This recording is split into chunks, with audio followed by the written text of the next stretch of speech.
NFL Combine, risers and fallers.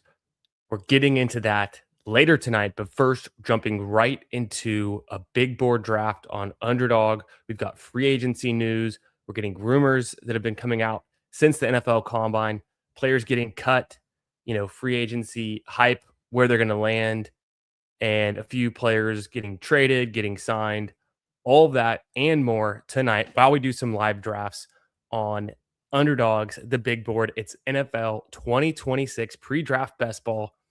There's almost 250,000 entrants in this large field tournament for $2 million in prizes. The $10 entry fee, and the grand prize up top is $200,000 to first place, but you got to get there.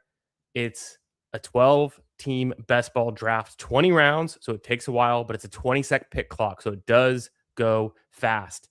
The round advancements, 3 out of the 12 people in your draft pod advance to round 2 after round 14. After week 14 of the NFL season, then in week 15, it's a 1 in 10 advance. Week 16, it's a 1 in 10 advance for a 558 person or seat final. This thing's 52% filled. I'm going to enter one right now. Tonight, we're drafting some big boards, and we're going to be talking all things, all of the ADP movements, because I'm tracking the ADP movements. I've got my flex model that I'll bring up. We'll jump in to see, which players are rising, which ones are falling. How has the combine news impacted these players? How has the free agency news impacted these players? So I just joined this draft, and I'm going to pull it up in a second. But if you're new to the channel, or if you're watching this later in the future, make sure you're subscribed. I've got a goal to hit 1,000 subs before the start of the NFL season, and I'm almost there, but I need your help. So it costs you nothing, but it helps support the channel, and I really appreciate it. So smash that subscribe button, turn on notifications if you want to know when I'm going live, and draft with me. I draft NFL best ball 3 or 4 nights a week. Every Monday night, a Ballsy show with Bindles. We talk everything fantasy football, and we draft the big board. On Tuesday nights, I do PGA best ball, my Birdie Hunting show. And then Wednesday, Thursday, Friday, Saturday, Sunday, usually streaming best ball drafts a couple of those nights a week. And I'll always let you know. You can follow me on Twitter at FFB Garage.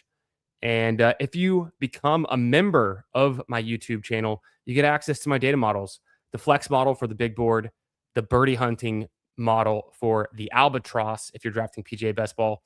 So check it out. Become a member today. Get access. Hit me up, and I'll share the data models with you, the sheets. Without further ado, make sure you slap that like button on the way in. I'm already in this draft. I'm in the 6th spot. I'm going to hit the intro, and we're going to get right into it. But overall, it's like the guy can ball. Like, actions speak louder than words.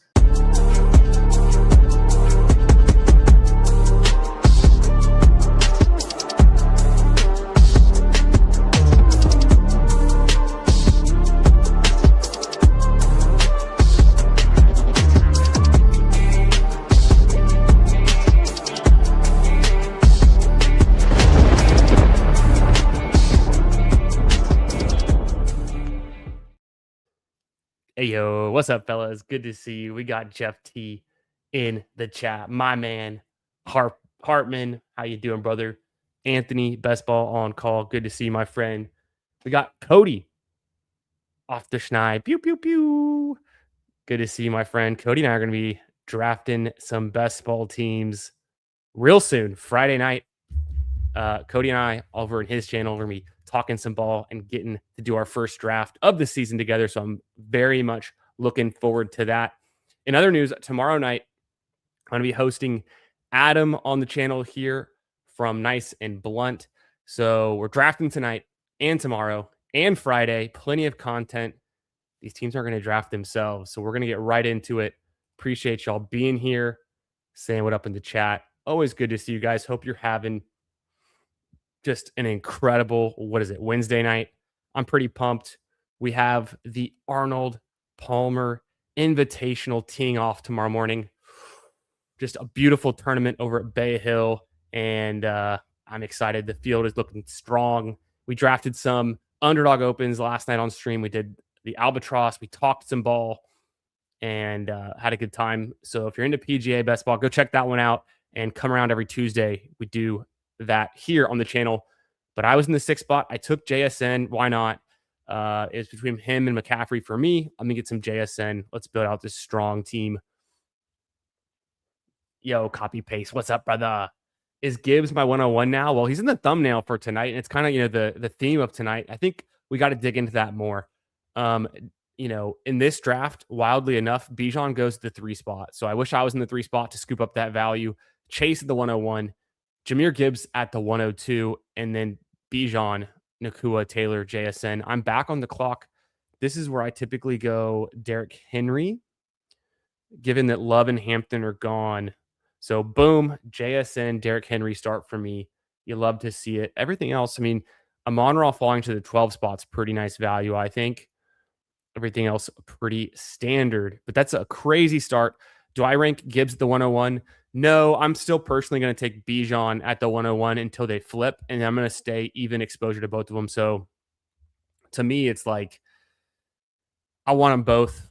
I want all these players in the first round for the most part. I think some players are a little bit overpriced or whatever, but I'm going to try to stay average exposures with the field, at least in the first round or first 2 rounds. I have taken a stand. I'm fading Justin Jefferson and CeeDee Lamb. I just think they're older. They're out of their prime. They're not even the best pass catcher on their team anymore, potentially CeeDee Lamb, or they have a terrible QB situation, Justin Jefferson. But I have bumped up Justin Jefferson in my ranks due to the fact that all these quarterback rumors, is it Kyler who's going to go to Minnesota? They're going to get Kirk Cousins, whatever. If it's not JJ McCarthy, it'll be an improvement for fantasy based on what we saw last season. So, and then CeeDee Lamb, them franchise tagging Pickens and looking to make a deal with him. And I don't know the full details of it yet, but my gut instinct is that Pickens is a cowboy, and he is, right in his prime. And obviously CeeDee Lamb's good too. They can both eat, but I think Pickens right now in my mind is the player you'd want in best ball over CeeDee Lamb. So I'm taking CeeDee Lamb not very often, but in the second round. I like Neighbors more than Jefferson and CeeDee Lamb. I know he's coming off the injury, but he's kind of, young receiver with unlimited talent. And maybe you could argue about his quarterback situation, but I think it's just fine with Dart. Okay, Olave, snap pick for me there. I'm not a big fan of Breece Hall back with the Jets, even though they might have a new situation too, a new quarterback, all that stuff. I just not super stoked on Breece Hall. So I'm starting to fade Breece Hall a little bit. I'd rather have Kyron, even Travis Etienne, I think, although we don't know where Travis Etienne's going to end up, and he's almost certainly not a Jag, which I kind of thought he would be going back to Jacksonville for a bit there. I moved Tootin up in my ranks too. I'm going to start drafting more Tootin. So the guy in the 1 spot just hates running backs. He goes Chase at the 101, Pickens, Higgins. He's got the double Bengals wide receiver, so he knows he's going to be grabbing Joe Burrow whenever he can. But can he get Joe Burrow at pick 72, or is he going to have to take him at 49 like we were last year? That's the big question. Who else we got in here? I did notice that we got David in here in the 9 spot. He starts off, he's just pissing down the board. He starts off with Justin Jefferson, Malik Neighbors, and Te'Aroya McMillan. How we doing tonight? Lou Tomsky. Yeah, I like that strategy, Jeff. That'll work up. What's up, Disbanded? Good to see you, my friend. How we doing? That's so true, though, too, Jeff. What you're saying about, like, maybe Kyler is only a mild improvement. We saw how much better Michael Wilson and Trey McBride were when Kyler got benched. This is also true. So we got to figure out what to do here with the Vikings. Aaron Jones, one of the news items. Aaron Jones is probably not going to be back with them. He's a candidate to go elsewhere, right? So that's going to become official. Kind of a balanced build for me. JSN, Derrick Henry, Chris Olave in the 3rd round at pick 30. I love it. Coming back for my 4th round pick, and then in the 5th, I've got some options here. I could do Devontae Adams or Devonta Smith. I like both of those selections. I could also go for like maybe a younger Amika Egbuka option. Don't mind it. Trayvon Henderson could be a decent range. I feel like he can fall to the 5th round sometimes. I'm going to go with my gut. I'm going to take Devontae Adams. If it's not broken, don't fix it. Devontae Adams on the Rams, printing money, printing touchdowns, 14 touchdowns last season in the regular season alone, weeks 1 to 17, and just insane. Led the league among wide receivers with end zone targets as well. Yo, what's up, David? Good to see you, brother. Let's see. And David, David does finally take a running back here with Javonte Williams as his anchor in the 4th round. Very nice. Okay, Hendo goes. So Hendo going. I still like the spike potential from Henderson. And I want to get some exposure to him, but I've been kind of pumping the brakes. I like to go wide receivers in this 4th round more than I've been going like straight up some of these running backs. But I do like Javonte in this round. So just depending on my team need, could do that. Let me go back down here. We'll pull the board up. I don't really have any problems with the picks that I'm seeing right now on the board. I don't know what the guy in the 1 spot's doing. He just took Colston Loveland and Christian Watson. He is completely 0 RB through the first 5 rounds. Hey, it worked in 2023. Maybe it could work. Or actually, that was 2024. It worked in 2024. Maybe it'll work again. Maybe not. We'll see. If Lamar Jackson's there, I'll just take him. Lamar Jackson in the 5th round is a snap pick. I can stack him up with Derrick Henry. So let's hope that Lamar could make it to me. This guy seems like he needs a wide receiver. He's only got Nico Collins. He goes Jordan Tyson over Lamar Jackson. That's a mistake. I'm going to go Lamar Jackson there in the 5th. Lock up. One of the best quarterbacks for fantasy that we've ever seen in the history of the NFL. Get him in the 5th round. 2-round arbitrage against Josh Allen. Don't mind it. Lamar Jackson, not fully healthy last season, so people forget. I love this start for me. Round 1, JSN. Round 2, Derrick Henry. Then I go Olave, Devontae Adams, Lamar Jackson, and I've got some options for running backs. But it does drive quickly. Like I like DeAndre Swift in this range. How do you guys feel about the running backs? To me, it's like after you get past, where's the line? Where's the line? For me, it's after you get past Swift is kind of a line in my head.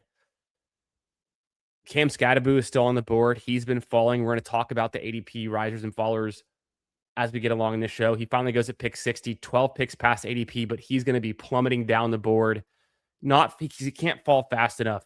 Players rise faster than they fall because by default, auto drafters, people just staying close to ADP as the word, the truth. And so he's not going to fall as fast. But Scatterboo, the rumors around the Giants potentially bringing in a running back or drafting a running back, but just bringing someone in. Looks like they're making a move. So Scatterboo's going to fall. I get Harvey here at pick 67. Honestly, don't mind that. Also, Mekhi Lemon is there. Love that for me as well. Let's see what happens. I'm going to get one of Harvey or Lemon. Both of them would be great on this team. I think Harvey makes a lot of sense in my RB2 and a complete touchdown merchant last season. Hey, the Broncos are going to bring in another running back. Yeah, so what? They already had one last year. It was Dobbins. RJ Harvey was still smashing touchdowns. So getting RJ Harvey 15 picks past ADP in this big board tonight. Let's scoop up that value. That's going to be a little screenshot for Twitter, maybe the Discords later. Feel good about that. That's a really good price for Harvey. Because, you could argue Jalen Warren, maybe Ramondre Stevenson or Tootin has... Probably not Ramondre, given he's splitting with Henderson pretty evenly. But you could argue that Tootin or Jalen Warren has access to more touches. Hey, don't forget, RJ Harvey averaged 1.01 fantasy points per touch last season and half PPR. One of the highest marks in the league. and he's no slouch either. He did it on like what was 170 plus touches, so we had a decent enough sample size. It's not like he was just putting up Justice Hill type numbers on a few touches. Harvey's the real deal. He had 12 total touchdowns, so part of a good offense. I'm in at this price.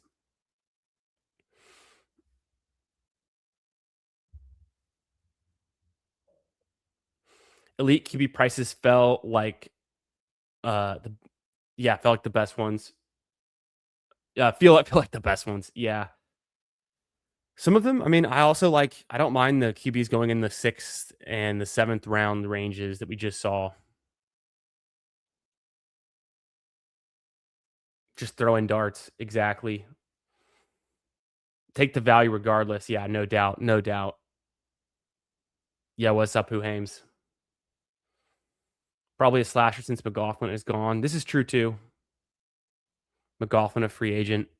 Tootin goes to pick 75. I'm a little bit more in on Tootin now that we think Etienne's certainly gone. Mike Clay projects Tootin for, I think it was like, forget, I have to look it up, but like 8 total touchdowns and like 1,100 total yards, which I thought was pretty optimistic, but slates in kind of nice, what you'd expect in this price range. So I think Tootin, it makes sense to me.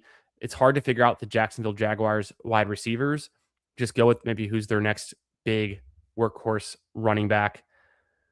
For me here, I've got 3 wide receivers, 2 running backs. I could take Tyler Warren past ADP. I might do that. I could take Ramondre. I haven't done a bunch of Tyler Warren yet, and I'm just scooping up value in this draft. Tyler Warren, I get him at 78. His ADP is closer to like, 69. It's been in the late 60s for a while. So I'll just take a little scoop on Tyler Warren. That's kind of how I'm playing this draft so far. JSN, Derrick Henry kind of right at ADP. Scoop up early value on Chris Olave at pick 30. Devontae Adams at 43 feels just normal. Lamar Jackson 54. It happens sometimes, but it's a nice ADP fall. For me, Harvey fell an entire round, and Warren practically fell about half a round. So we're scooping it up tonight. It feels good. Yeah. Okay. Who Hames? Who Hames such a good memory. Um, about 1,008. Was it 1,000 rushing or 1,000 total yards? Because I feel like he had a decent reception yardage total projection too. And I know that LaQuint Allen had projection for 4 touchdowns and about, I want to say 400 yards or so. Yeah, hard to know though. Hard to know, but still, someone's doing it. It's better than nothing. Yes, take their starting cornerback, says Jeff. That's so true. Hoo hoo. Who Hames and I, we're cooking something up. I'm going to be on vacation next week, but Who Hames and I, and even Hartman, we're going to get Hartman back in the streaming streets. We're going to pull him out of the chat. But we're cooking something up as we've been talking about it. So I'm looking forward to drafting some big boards with my guys, Who Hames and Hartman, real soon. I'm back on the clock, the 8th round. Quarterback wise, I mean, for stacks, I'm going to go for like Shuck or Stafford or maybe Darnold later, but I don't really care about Darnold as much. Purdy is here. I have Purdy ranked pretty highly. Number 2 quarterback in fantasy points per game last season. Tucker Kraft is there, which is kind of interesting. I could do Monangai. I could do DJ Moore.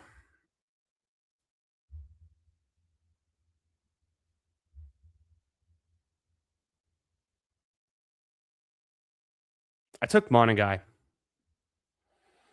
feel like I don't want to get too far behind at running back. I don't take a lot of Monangai. I feel like it was an okay choice here. Just wanted to get another running back.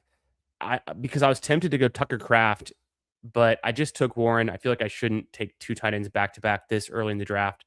So I'm just going to go for the best running back on the board. And I mean, I know where Monaguy's going to play. He's playing in a Ben Johnson offense next season. He's on the Bears. I know they just had their center retire unexpectedly, but I am okay with grabbing Monangai there. He was starting to split some work with Swift. I just want to piece that Bears offense. I typically push him and don't take him.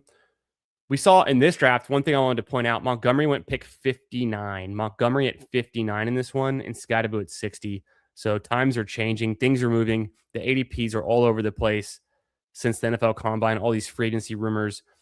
Algiers creeping up, continues to go higher and higher. Dowdle goes relatively high in this one. Some of the rookies are falling back. The veterans are surging forward. We're seeing some of the rookie running back prices move down the board, get cheaper, and the free agent running backs like a Tyler Algier, Dowdle are getting more expensive. Bummer. DJ Moore goes, but I think with my next pick, I'm going to lock in either Stafford or Brock Purdy.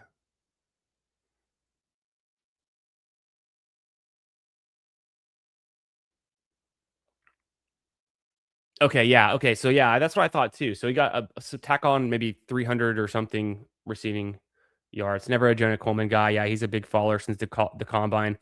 That's on the thumbnail for tonight, so we'll definitely get into it soon. The risers and fallers since the combine. I think here it's like Stafford and Purdy are pretty close in ADP. I honestly, straight up, would just take Purdy over Stafford. But given I have Devontae Adams, let me go ahead and throw Stafford in there. I like that price on Purdy, though. I'm drafting a good amount of Purdy, even if I don't have him stacked. I just handed a Purdy stack right there to FF Louis G. Just hand delivered that one right to him. Yeah, the big board shakeups are super fun right now. Anthony, I would agree with you there, brother. Hope your draft and your stream ended well.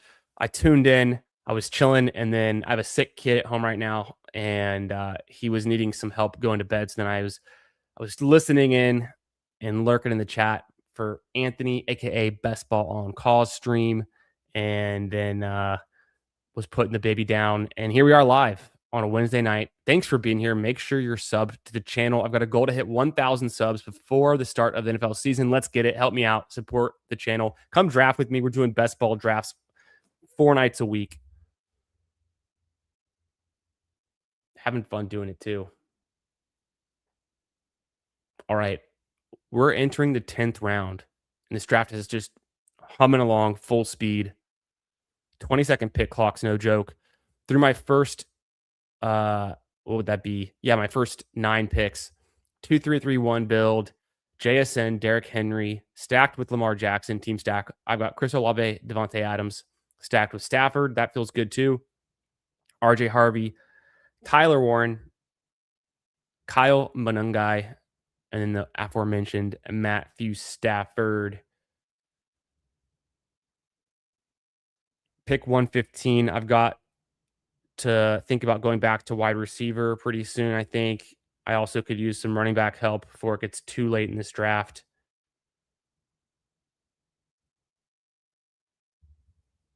I could do Juwan Jennings, and I think I will. I'm cool with Juwan Jennings there. It sounds like he's not going back to San Francisco. We never know what's going to happen. Wow.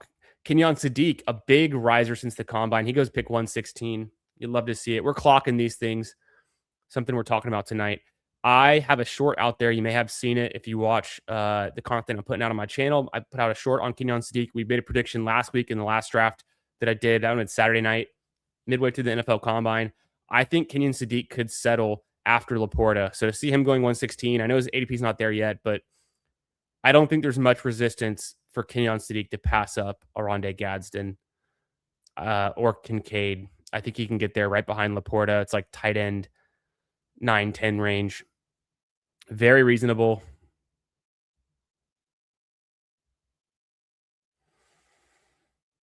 If Shuck is there for my next pick, I'm going to lock in on Shuck. Kyler's starting to rise. He goes pick 123 in this draft.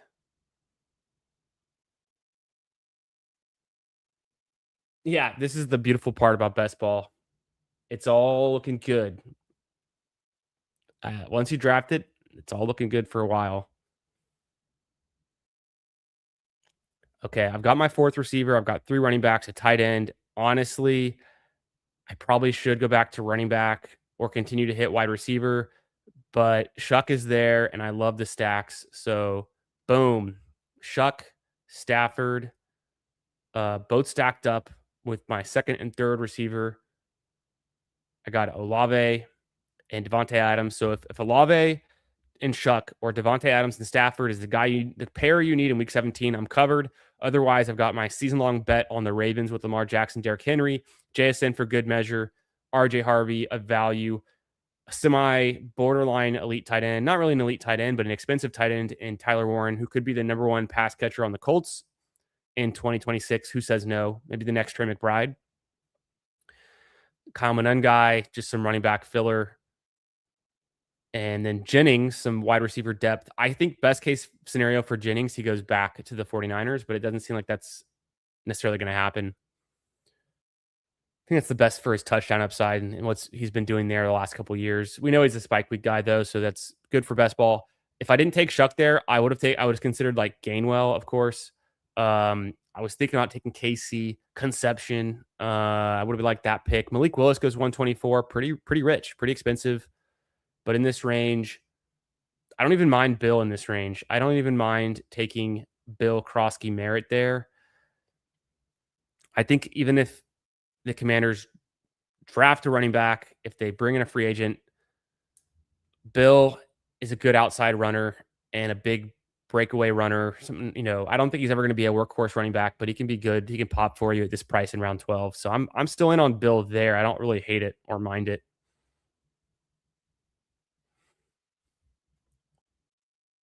Appreciate y'all being here tonight. Hope you're having a great Wednesday. Let me know in the chat, who are your top free agent risers and followers you're going for? Are you fading David Montgomery?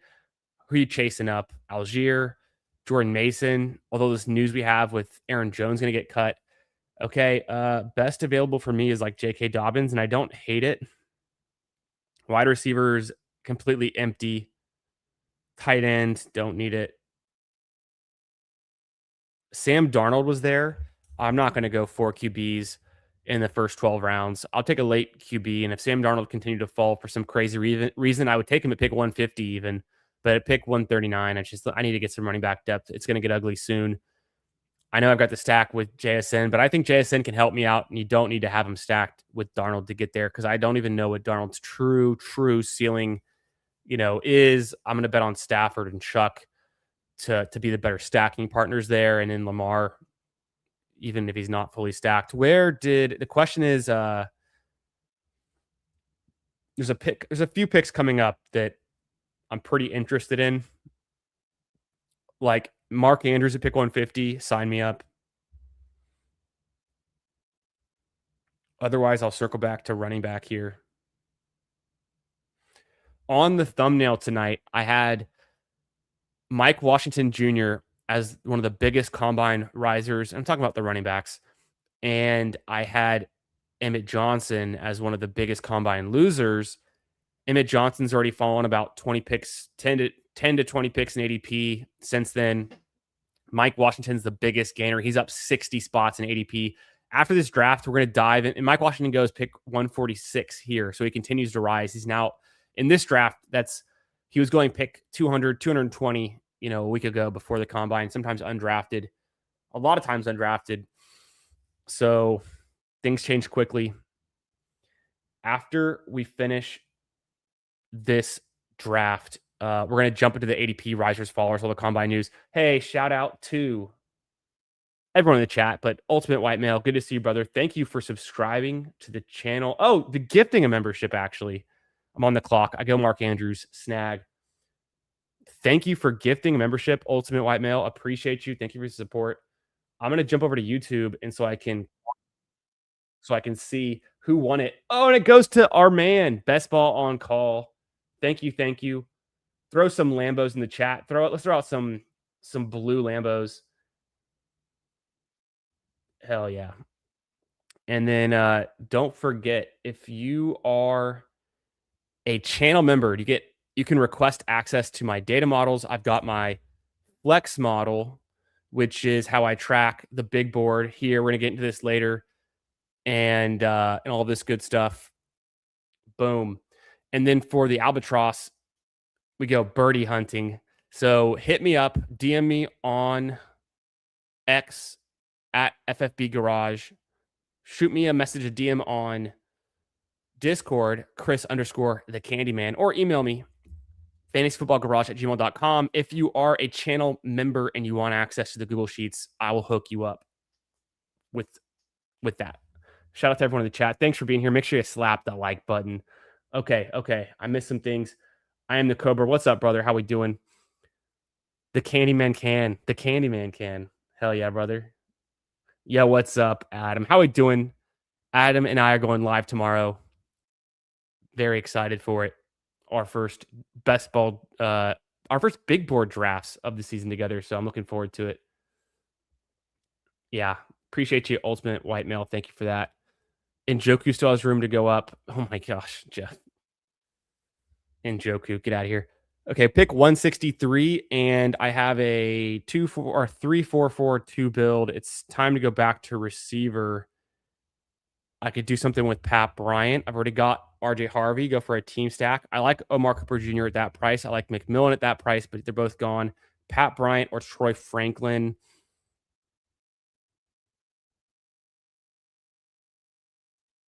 Let's go Pat Bryant. I don't know. Wide receiver 5. You can do worse. Pat Bryant at pick 163.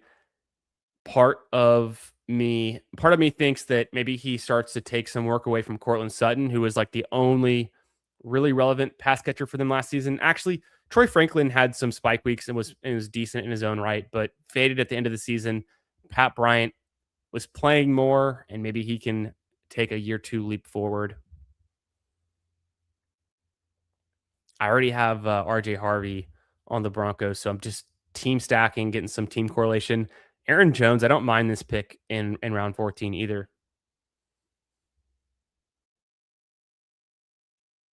Anthony Richardson because of low price. QBs are overpriced right now. Yeah, they kind of are. But I still want to get some and make my stacks happen. So you gotta adjust to the market, I guess.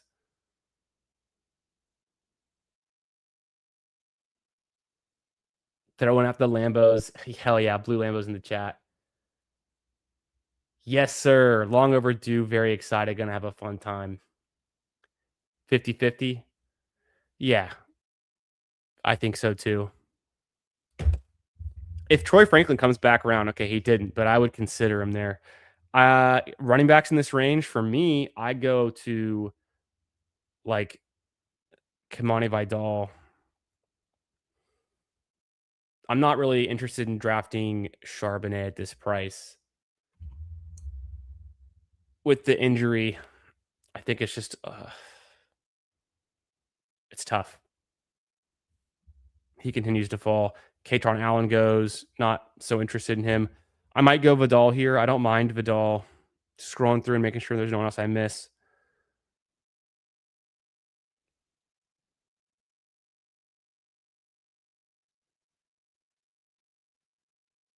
Yeah, let's go Kimani Vidal. I don't mind that pick at all, especially if he ends up back on the Chargers. Probably the best case scenario. Stacking partners, who can I match up with Lamar Jackson? I already have Mark Andrews and Derrick Henry, so I'm probably done with the Ravens there.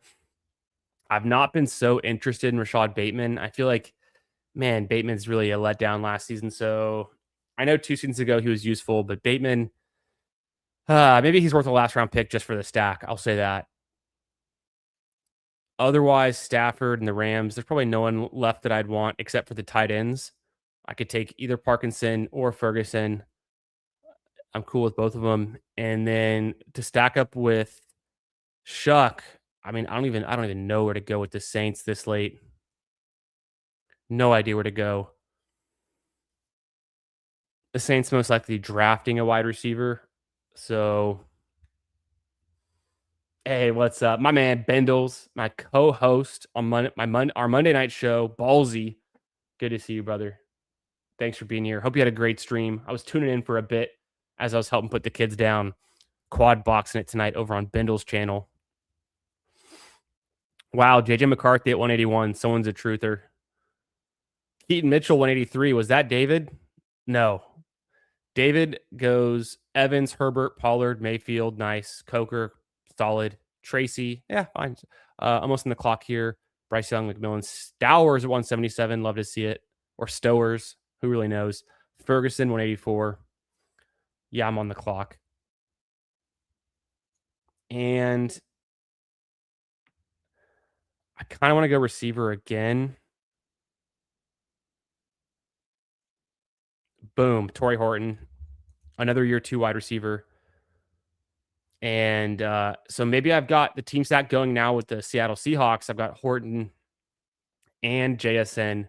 So that feels good. Just team stacking my way out of this one through my first, was that 16 picks. JSN, Derrick Henry, Chris Olave, Devontae Adams, my first 4. So I have 3 receivers through 4 rounds, and my anchor running back in Derrick Henry. Lamar Jackson fell out to me a really good value there. So elite QB. I got RJ Harvey as my running back 2, Monagai running back 3. I got Warren as my tight end. Stafford stacked with Adams. Juwan Jennings, where does he land in free agency? We don't know, but he's on this team. Wide receiver 4. I got Tyler Shuck stacked with Olave. Sweet. J.K. Dobbins, also a free agent. Where does he land? Not a clue, but could be good. I mean, in the 12th round, doesn't really matter. Mark Andrews for the stack at tight end 2. Pat Bryant, I'm team stacking the Broncos. Kamani Vidal, hopefully he's back with the Chargers. Torrey Horton, another Seattle wide receiver. And I think most likely the wide receiver 2 and potentially the number 2 target in that Seattle passing offense. And maybe they pass a little bit more with losing Ken Walker and then Charbonnet's to injury, and they bring in a free agent, but maybe they pass it a little bit more in 2026. We've seen some of the run heaviest teams, like maybe the Eagles come to mind, or others kind of bounce back into, some positive regression for their passing attempts. Maybe that happens with the Seahawks.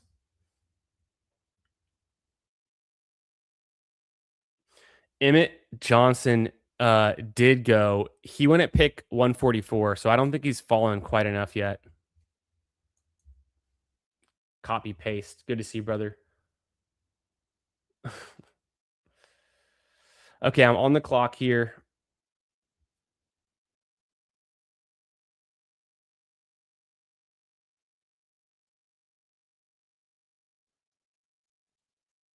I think I go Colby Parkinson.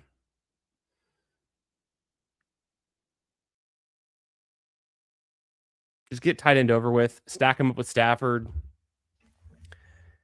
I mean, just good hands. Caught a lot of balls for them on a per target basis. A lot of touchdowns per target. So Colby Parkinson, come on down.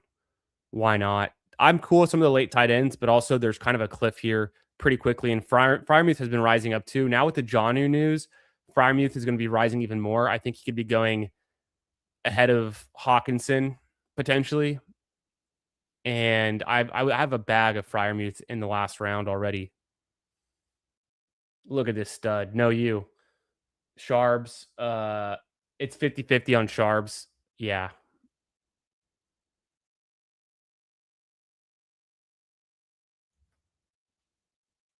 Exactly. If Charbonnet is like my 6th or 7th running back, it feels totally fine.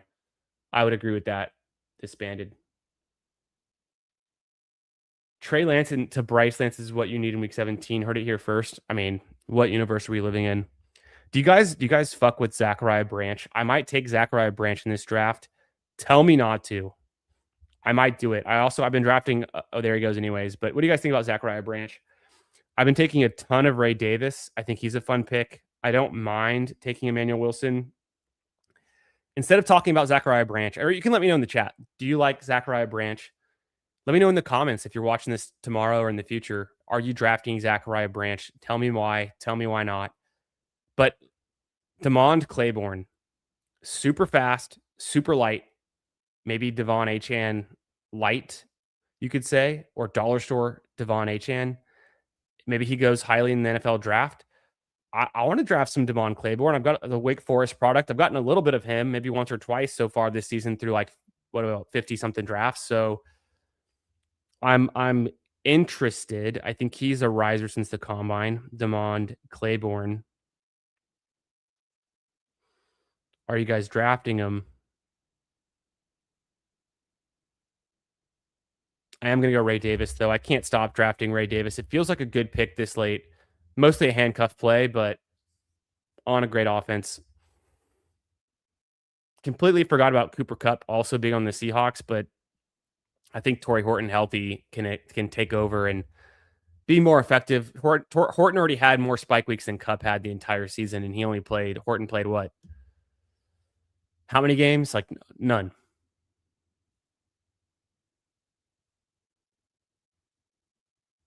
Branch was definitely a combine winner, good size speed. I think so too. I'm sold on Branch. Okay, hell yeah. You guys like 24% Zachariah Branch so far, weight room. Okay, hell yeah. Okay, I like this. Okay, I'm gonna draft some more Zachariah Branch. I need to get more of these guys who are rising, like Omar Cooper Jr., Zachariah Branch, I think, is one of those names. Jeremy Bernard seems totally fine. I'm probably gonna go like a 3-7-7-3 build.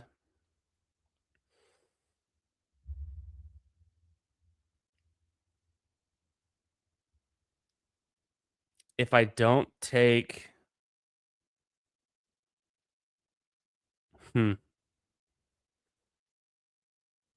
if I don't take Rashad Bateman. Oh, Damon Claiborne goes. Damn. Jalen Naylor goes. Hey, someone else knows ball. Do I go Malik Washington here? I think Malik Washington's interesting. I have not been drafting him a bunch. I will grab, I think, my first Malik Washington of the year because I was looking at the Dolphins depth chart and there's not a whole lot there. So maybe he's on the field a good amount. LaQuint Allen starting to get drafted more than not. I see him popping up all the time. Afraid Claiborne is too small, but I have some. Hey, he's the exact same size as Devon Achane, who goes in the first round.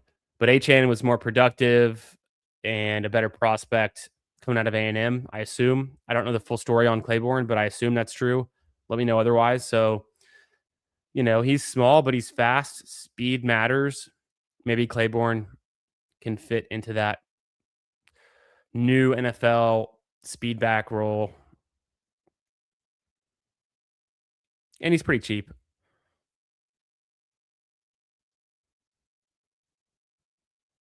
Only one branch and 150 total. So who Hames is out. Yeah, Naylor, hardly know her. Oh, damn. Bateman goes. Okay, pivot. I guess we are stopping at 7 wide receivers then. And that's all she wrote for the wideouts. I don't think I got a rookie wide receiver on this squad, which is a little intimidating. My running backs, Derrick Henry, RJ Harvey, Monongai, Dobbins, Vidal, Davis, Ray Davis. Do I want to go with another running back? Am I good with those 6? I'm probably good with those 6. I could take Devin Neal. I've been taking a bunch of Devin Neal when it gets this late. I could do Ollie Gordon. You guys drafting Seth McGowan? I feel like he's a pretty risky, interesting pick. Kareem Hunt, I don't hate. Touches the ball a lot.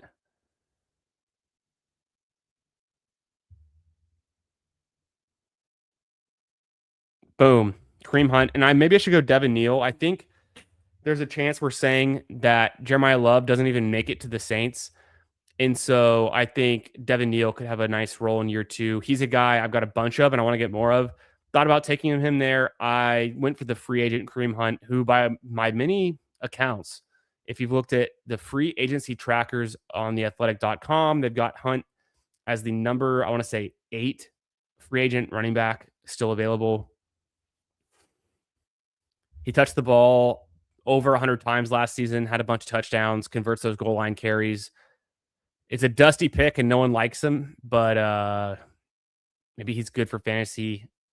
Score a touchdown or 2 when it counts. So that's kind of how I've been leaning. I know Hunt is going to play for somebody in 2026. He's not out of the league. He's not completely done yet. So that's the way I've been kind of leaning with some of these late round picks. Like Like DJ Giddens, what are we trying to tell ourselves? I don't know. If you're going to take someone who barely played, at least get someone who looked good when they did it. And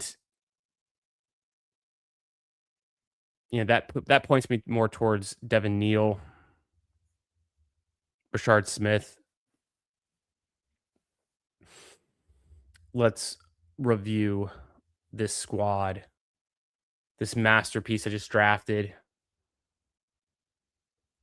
Thanks for being here. Make sure you like the stream, support the channel, come jump in the chat, say what up, and let me know who your biggest NFL Combine risers, fallers, who you drafting a bunch of, which bags are you defending, which bags are you stocking up on, and who are we fading and why? Let me know. I'm very curious to get your guys' thoughts on this.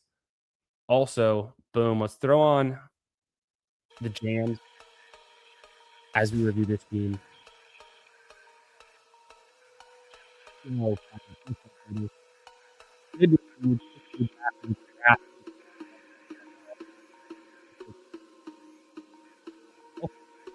Wednesday. All right. 3773 build. We got Lamar Jackson. Team stack with Derrick Henry. What could go wrong? Maybe I just get all the touchdowns, all the rushing touchdowns for the Ravens in 2026. Also got Mark Andrews for tight end for good measure. We missed the boat on Rashad Bateman in the last round. Whoops.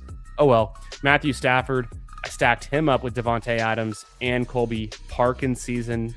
I don't mind that. Maybe we're just getting, between Parkin season and Devontae Adams, maybe we just have 20 touchdowns out of Matt Stafford's 40 next year. That sounds good to me. Tyler Shuck, we got him scooped up at a nice value. And we brought out the big spoon for Chris Olave, got him on a fall. Derrick Henry at ADP, I don't mind it. RJ Harvey, another big scoop there. Total more like 15 picks later. Manan guy, I don't regret it, but I don't love it. I don't hate it. Dobbins, totally fine, whatever. Vidal, interesting. Ray Davis, handcuff. Kareem Hunt, gross, dusty. But, Kareem Hunt last season, he had a better spike week than Saquon Barkley did. He had 163 rushing attempts, 600 yards, 8 touchdowns, 18 receptions, 143 yards, receiving another touchdown. So, a lot of work. Let's pop over to the flex model, and we're going to do something fun.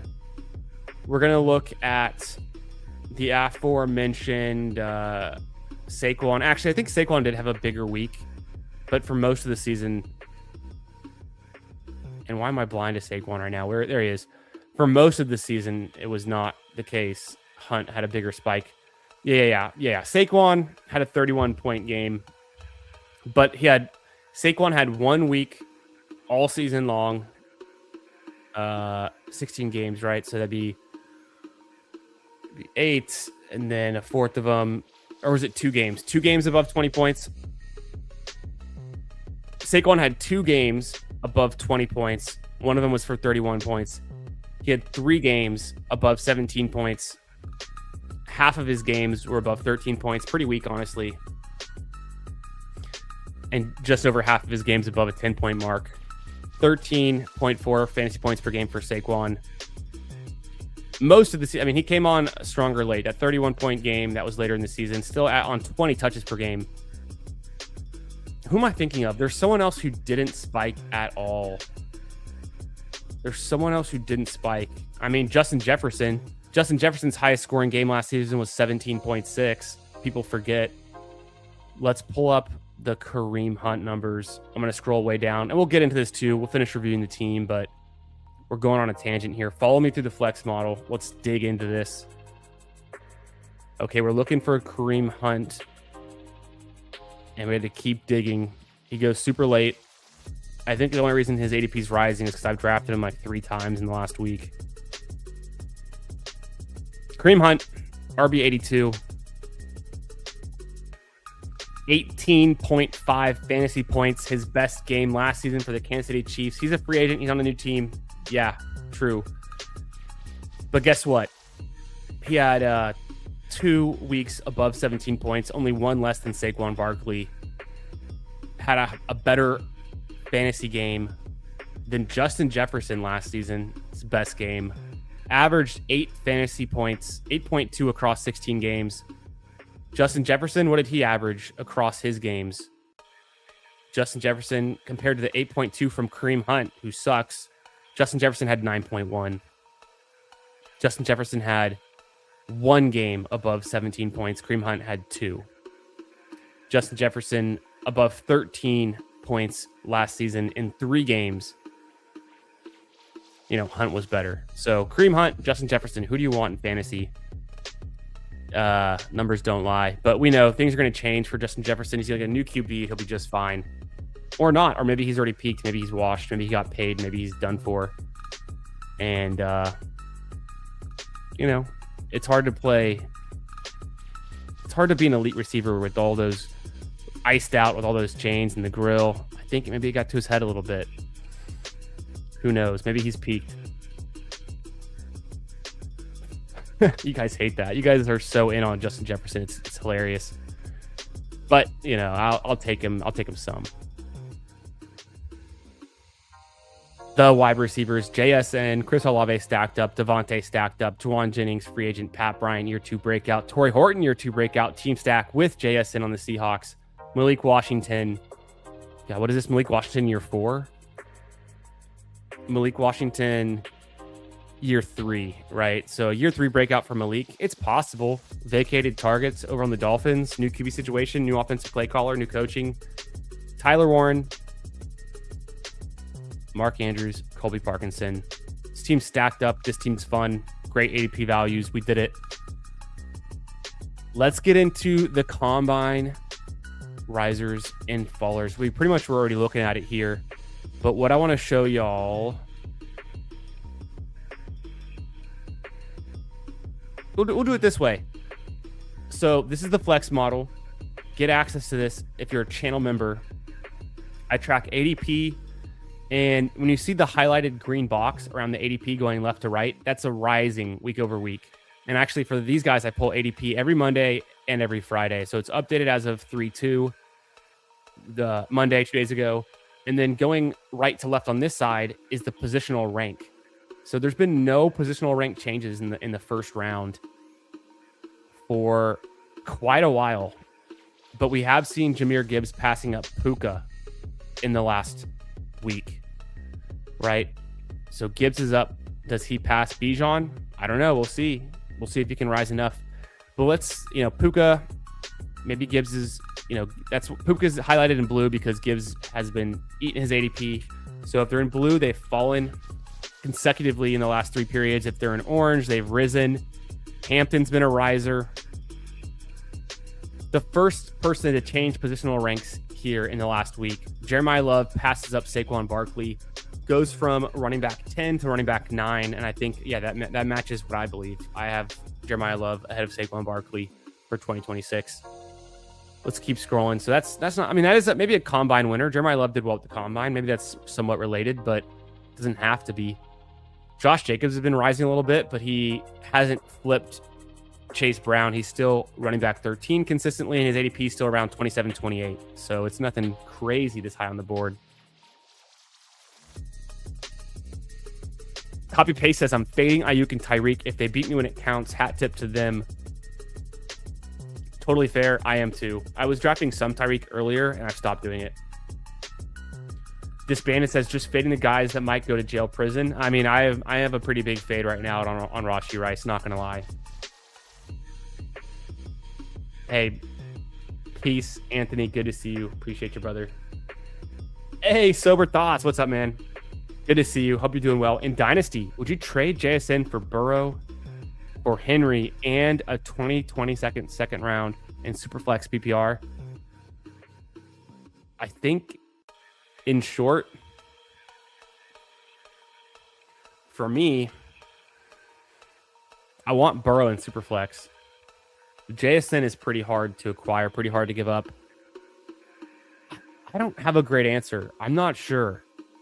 But you can go into Bindles' Discord, and he has his free dynasty rankings in a Excel sheet And he also has like trade values in there.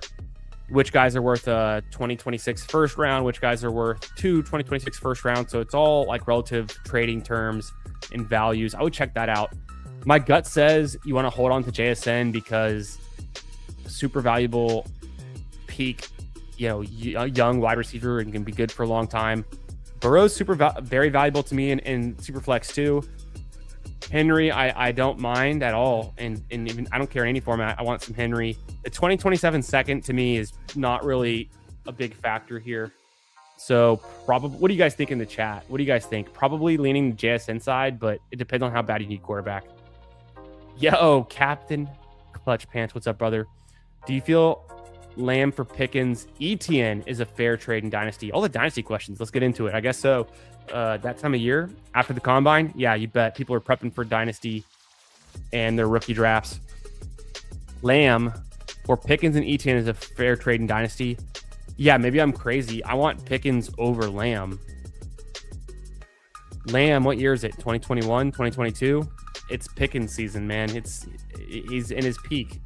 And I like Lamb a lot. And I think he's very valuable. But look what Pickens did on the Cowboys last season. If he's a Cowboy again in 2026, if they don't screw it up and if they can't figure out a way to get him on a real contract, then it's going to be wheels up again for Pickens.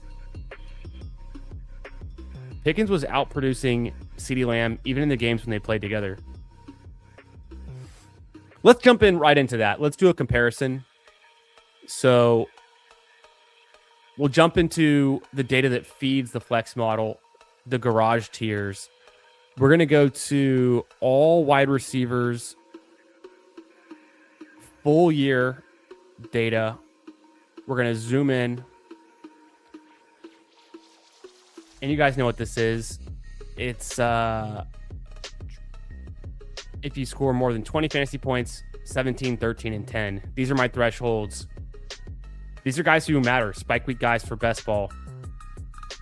Across the entire 16-game season last year, George Pickens averaged 15 fantasy points per game. His highest score was a 29.4. He had 92 touches, 9 total touchdowns, 244 fantasy points weeks 1 through 17. He averaged 5.8 touches per game, averaged 2.65 fantasy points per touch. Pretty nice. Elite numbers, you could say. He would have hit your flex 50% of the time, which seems somewhat low, but there's some volatility there. And the wide receivers, a lot of the guys go lower than that, so not too bad. 31% of the time, he's giving you 17 or more fantasy points, and 31% of the time, so almost a third of his games, he's giving you 20 or more fantasy points. That's on par with JSN. It's better than Amon-Ra St. Brown, better than Devontae Adams even. For players who get drafted ahead of him, it's better. I mean, Justin Jefferson never did that, 0 times. Let's go to CeeDee Lamb. Yes, he was injured last season. He missed some times, but this is on a per game basis, everything that we're seeing here. So averaged 12.5 fantasy points. His best game was a 20.7 week. That was his lone 20-point game of the season. Spike 15% of the time. So half as much as George Pickens. He's giving you 17 or more fantasy points. He's got a decent floor. So 13 or more fantasy points hitting your flex, just about the same amount as George Pickens was. 2.17 fantasy points per touch. Compare that to George Pickens' 2.65. And 2.17 is not that bad.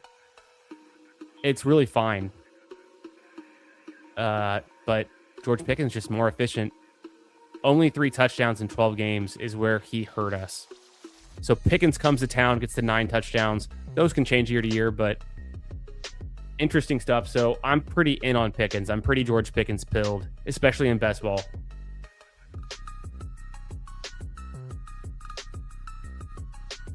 Got offered Pickens and David Montgomery for Lamb, but I'm on the fence. Wanted ETN instead. Maybe I'm crazy. I'm ahead of the curve. I take Pickens over CeeDee Lamb straight up in Dynasty. But if you can get a nice piece, I would also prefer ETN over Montgomery. But I don't mind Montgomery. His price is going up. His value is on the rise, being potentially Houston's workhorse in 2026. Foreseeable future. Okay, what else has happened? Before we get into our next draft, Teteroy McMillan and AJ Brown have flipped Rashee Rice. Legal troubles, enough said. Javonte Williams in the last week has risen from running back 21 to 20 to 19. He continues to move up the board. He moves ahead of Cam Scattaboo. He moves ahead of Trayvon Henderson. Henderson and Scattaboo are kind of there in the same range. There's rumors that Scattaboo is going to get a backfield mate. The Giants are looking for running back, so that's why that's happening. What else? Joe Burrow flips Drake May. That's inevitable. Joe Burrow's a better pick than Drake May. Can't convince me otherwise. So Joe Burrow's now QB4, going ADP 64. Kind of the same. It's really Drake May falling. He falls from, out of the 50s into the mid-60s now. Mike Evans has been a riser. Could he go to the Rams, the Bills? People are pretty excited about the opportunity to what could happen there. Pearsall flips Michael Wilson. I think that's bad. I think people just don't realize how good Michael Wilson was last season. They're curious about who the quarterback's going to be. Let's go back to the garage tiers. We're gonna bag defend Michael Wilson. People hate it, but in best ball, Michael Wilson was better than CeeDee Lamb last season. He was better than most. I mean, he had a 31.7 game. He had 2 games above 20 points. Lower floor, but high ceiling. 6 touchdowns. And let's go to that's the full season. Let's focus on the second half of the season when he was really getting hot. Michael Wilson, weeks 9 through 17, is where he had both of his 20-plus point fantasy games. Weeks 9 through 17, Michael Wilson averaged 15 fantasy points per game in half PPR, 2.35 fantasy points per touch, 58 touches, 5 touchdowns. Better than Amon-Ra St. Brown. Ever heard of him? Amon-Ra and Michael Wilson both had, 2 games, 20 or more fantasy points. They both had very respectable spike weeks, 31.7, 34.9. Amon-Ra gets a slight advantage there. But Amon-Ra only had 2 games above 17 points. Michael Wilson had 3. Michael Wilson hit your flex in 6 out of those 9 weeks. Amon-Ra did it 4 out of the 9 weeks. So big advantage, 50% more flex hits from Michael Wilson and more touchdowns, more receptions, more fantasy points. Weeks 9 to 17. So Michael Wilson, the people just don't want to see the truth on what he's becoming. His year 3 breakout. Ricky Pearsall ahead of Michael Wilson. Guys, what the fuck's going on? Slick Ricky Pearsall. What has he ever done for fantasy? Because he hit in week 17 2 years ago, and we're still holding on to that because he got shot because someone tried to steal his watch in the crime-riddled San Francisco. Let's scroll down until we find Ricky Pearsall. I'm sure he's here somewhere. We'll scroll down. So Michael Wilson, second half of the season, a top 12 wide receiver in best ball, better than Nico Collins, AJ Brown, Jamar Chase, Amon-Ra St. Brown. Ever heard of him? Better than all those guys. Christian Watson, CeeDee Lamb, Parker Washington, who gets a bunch of hype. But Richard Pearsall, if he's so good, where does he show up? Oh, that's right. He doesn't show up.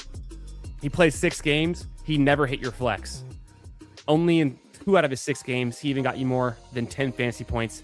He had 0 touchdowns. He averaged 1.66 fantasy points per touch. But he's on the 49ers, and they're getting rid of Juwan Jennings potentially, and the 49ers are a good team, and we don't like the Cardinals. They're a bad team. Michael Wilson can't repeat that. That was a fluke. Ricky Pearsall, they drafted him in the first round. He was good in week 17 2 years ago. Guys, wake the fuck up. Why would you ever draft Ricky Pearsall ahead of Michael Wilson? And I'm guilty. I've done it maybe once. Never again. And I've done it with Purdy stacks. Or teams where I had McCaffrey and I was aiming to get Purdy too. Guys, that's the most... I could scroll over to the right here. We can see all the data. I've got the data here in my data model. This is the full season loaded in. We can flip it to the half year that I was just showing you. Maybe that's where we should have looked at this. I mean, I don't know why I didn't even use my own model here. I mean, that's the data that feeds the model, but this is the better view of it. Here's second half of the season. I don't want to hear about Ricky Pearsall ever again. Worst pick on the board. And he flips Michael Wilson. This is outrageous.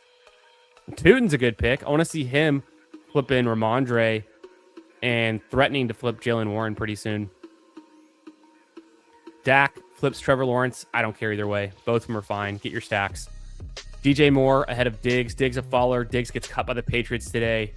He'll continue to fall. Jadarian Price passes up on Blake Corum. I don't know. Do you guys like Jadarian Price? What do you guys think? Hey, what's up? Game Tight. How we doing, brother? Good to see you. Thanks for being here. Appreciate the shout out. You can't project out a completely different situation the same way. I can project anything, Hames. That's literally my job. But I didn't get to this conversation 3 minutes ago, so I'm not sure. But which one are we talking about? Are we talking about the Pickens and CeeDee Lamb? Or Justin Jefferson? Or are we talking about Rick Pearsall? Because I've talked a bunch of shit. Let me know. Never heard of him on St. Brown. Oh, okay, yeah, that's true.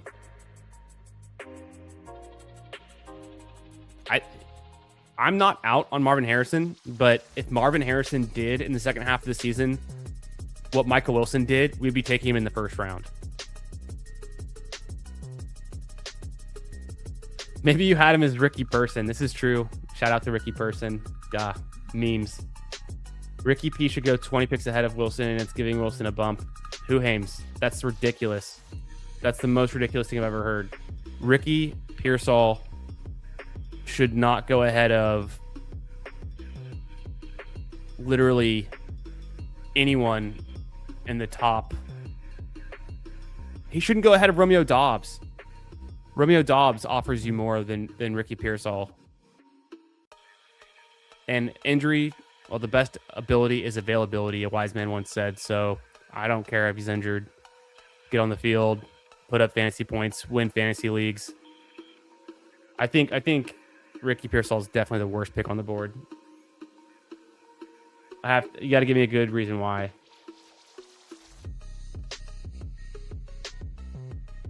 I mean, but does he need 50 times a game? Because when we're looking at Michael Wilson, I'm also looking at his fantasy points per touch. On this sheet. 2.35 fantasy points per touch. If, that's the average. So will he get 6.4 receptions or touches per game? No, but he could be effective with like 4 receptions a game. And that's a 50% decrease of what he saw last year. So if we go from 50 passes a game to 30 passes a game, he'd still be effective. I mean, he's on par, fantasy points per touch. That's the same as AJ Brown. That's better than AJ Brown. It's almost as good as George Pickens. It's as good as JSN. So JSN gets more volume, of course. But Michael Wilson is on par with JSN on a per touch basis, which is all that matters. If the volume goes up or down, we can say that for any player. The volume can go up and down.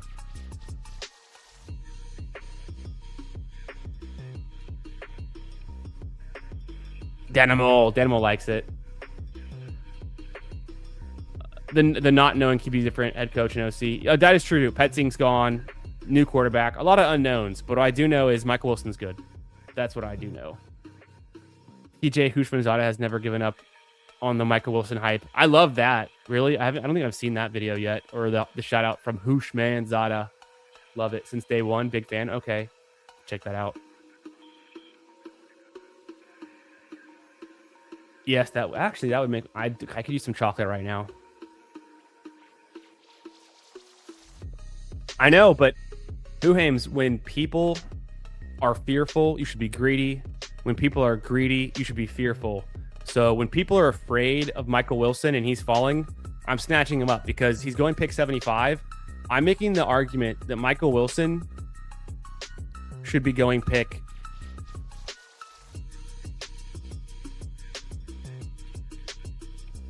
46. Michael Wilson ahead of Luther Burden, except I do honestly see the light for Luther Burden if he gets more opportunity. So I'll say 50. Michael Wilson should be pick 50. And then also the rookie wide receivers. I don't want to miss out on Tate or Lemon.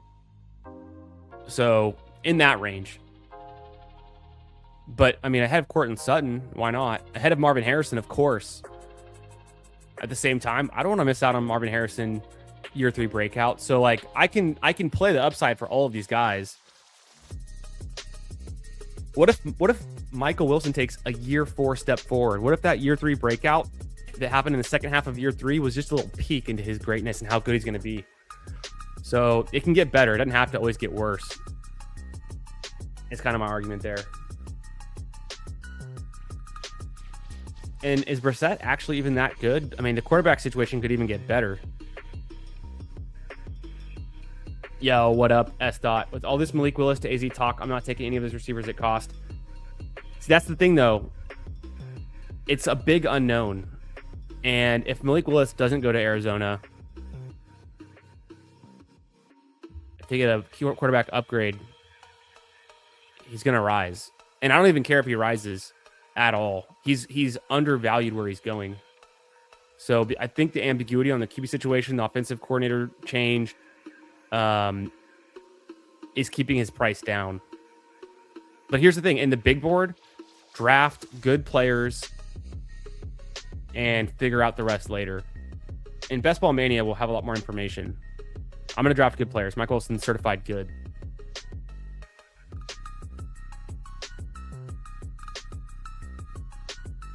It could be Malik Willis. It could be. Do they keep Brissett? And if Malik Willis sucks, they bench him for Brissett? Because Brissett's under contract, if I'm not mistaken, right? We know Kyler's to be released, but not Brissett. Hackett to OC in Arizona. Yeah.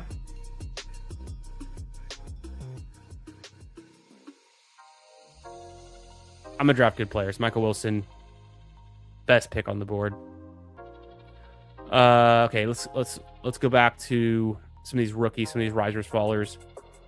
What else is notable? KC's flying up the board. Not literally yet, but I think he should be. I've seen KC starting to get ranked ahead of Denzel Boston. Yeah, that's what I've been saying the whole time. I didn't want to be out on Denzel Boston. I think he flips him. I think KC Concepcion flips Denzel Boston soon, imminently. I don't mind Jaden Higgins' price here. Tracy moves up, but only because Emmett Johnson moves down. Emmett Johnson's in the thumbnail for tonight. He's the biggest faller out of the combine in my mind. Who else is a big faller at the combine? Who do you guys think? But Emmett Johnson, one of the biggest fallers. He's slow. He could still be a good pick, but he's falling for now. Kenyon Sadiq, one of the biggest risers. Talked about it, but he goes from tight end 16 to 15 to 13. I think he's going to continue to rise all the way up to right behind Laporta, in front of Gadsden, kind of in that range. Could even be going higher during Best Ball Mania.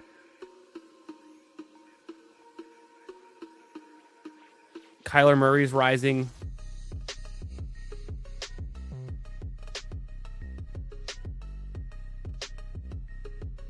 Jordan Mason's rising on the Aaron Jones cut news. Boute's been falling the whole time. Rashad White's rising because I don't know why exactly. I think people are getting excited for him to land somewhere.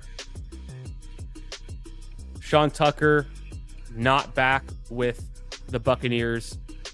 He flips Braylon Allen, Braylon Allen's, in my mind, terrible pick, but he's still going. He was pick 160 a couple weeks ago. Now he's pick 170. He continues to fall. I've just never seen anything out of Braylon Allen that was impressive, and the Jets just not great. Omar Cooper Jr., a big riser.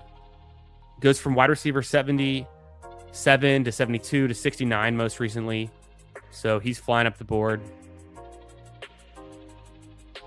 Katron Allen, no movement at all. Mike Washington Jr., the biggest riser besides Kenyon Sadiq. Mike Washington goes from RB 67, 66, 64, 56. He's going to continue to rise. We saw him get drafted at pick 140 in the draft earlier. His current ADP is around 180. But actually, that was from Monday. I mean, it's Wednesday. His current ADP is 160. So he's just on fire, like the amount that he's rising. Other than that, I mean, Zachariah Branch getting a nice rise. Okay, noted. Some of you guys like him. Eli Stowers getting a nice rise. We talked about that too. The tight ends tested early. Anything? Damon Claiborne, slight rise, nothing crazy yet. I want to get some shares of him in like the last round.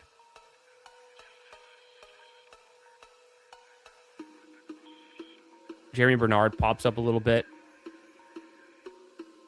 Anthony Richardson popping a little bit, but still QB 35. And then Malik Willis. Oh, Brissett's been falling. Brissett. Actually, he flipped JJ McCarthy, but he's been kind of falling in ADP. McCarthy's, people are souring on him so fast. All the rumors about Kyler going to the Vikings and pulling someone in. Malik Willis does go QB 21. He's risen a bunch lately from QB 25, 23, 21 most recently. We saw him go in the 120s in the last draft. Same thing with Kyler. So those guys probably do flip Darnold soon. And I think there's some resistance at Shuck, though, because Shuck has his little fan base and believers, which I'm apparently one of. I just took Shuck in the last draft with Olave. So I don't think Kyler and Malik Willis flip Shuck yet, but it's possible they do it soon. And Baker Mayfield will be the next one to tackle in. So that's the updates from the Flex model. Become a channel member. Reach out to me. You get access to this. All of the data, the ADP tracking, last year's spike weeks, and data, and more.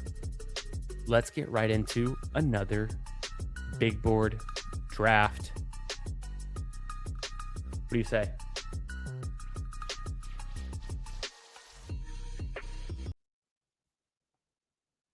Let's jump in. Also, I'm taking the headphones off. I tried it out. It's too much. I'm starting to sweat. I'm starting to sweat in the headphones. I tried it out. I thought it'd be fun. Not for me.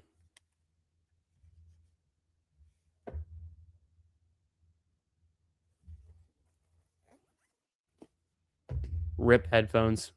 Okay, I'm in the 6th spot literally again. It's fine.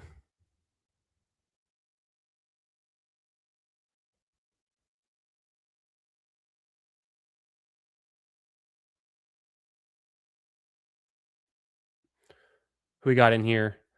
It filled super quick. Hey, Adam's in the 11th spot. What's up, brother? Pumped for our drafts tomorrow. We got Danimal in the 3. Yo, what up? If you're in here, let me know.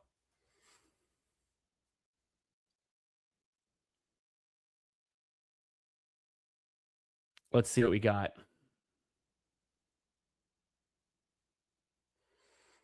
Ask Tom Hanks which wide receiver to draft. I believe he'll say Wilson. God damn it.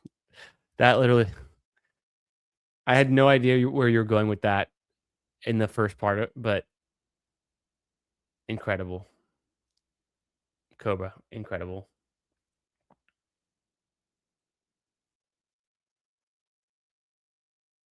Yo, what's up? Coolers.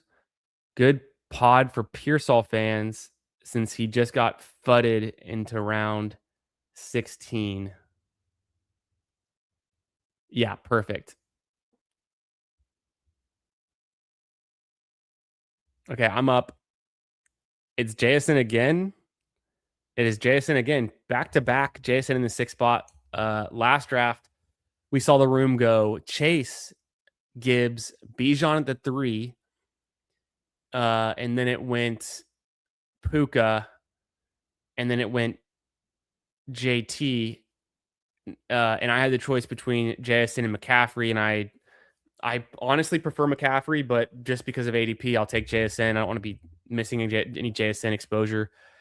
And then in this one, McCaffrey goes ahead. Chase goes to the 4 instead of the 1 this time. I get JSN again at the 6. JT goes to the 8. Achane at the 7. So, I mean, these rooms are just so different. Every room you get into, even the first round, I can't remember a time recently when the beginning of the first round and the back end of the first round were both so kind of volatile and like changing and people doing different things and guys going in the second round like that also go in the first round. You know, sometimes Love goes in the first round. Sometimes Jefferson goes in the first round, you know, or Genty falls to the round 2. Hampton, there's so much, like, it's crazy right now. I feel like this is a big year. There's a ton of things and moving parts and very interesting stuff. Be doing some albatrosses again soon enough. Hell yeah, brother. I did an albatross last night. If you check that one out, I did so I'm doing my PGA streams on Tuesdays, and I moved it from Wednesdays to Tuesdays, give it some more time to breathe before the tournament. Last night we went live. We draft the albatross, and I did probably like 4 or 5 of the battle royales for the week, which was super fun, and talked a lot of ball for the API. So if you haven't already seen that one, check out that stream from last night. And then I'm doing my PGA shows every Tuesday. I don't know when the next time I'll drop an albatross on stream though is, because tonight we're doing big boards. Tomorrow night I'm going live with Adam from Nice and Blunt. We're going to draft some big boards, of course, talk some ball. Friday night I'm going to be drafting and talking ball and doing big boards and joining Cody from Off This Night on his channel for the late night stream. So for the next 3 nights we're drafting big boards, but I'm definitely, I mean, we'll get some more albatrosses ripping maybe this weekend, maybe soon. We'll figure it out. Always appreciate you being here, my man. Yeah, Shot Demon, exactly. The branding, the legend is greater than the fantasy. I'm not all in on Ricky this time. Yeah, I mean, it's just some guys are larger than life. I mean, and that's kind of my thing for why I think CeeDee Lamb and Justin Jefferson are overpriced is they're just like, they've been good picks for so long. It's ingrained that they're still a good pick, but maybe they're not. Maybe things change. Time goes on. Ricky Pearsall has so much hype around him, the story, the legacy, the lore, and why would he go ahead of Juwan Johnson? Sorry, Juwan Jennings. Juwan Jennings was so much better last season. And Juwan Jennings is also a free agent, so things change, but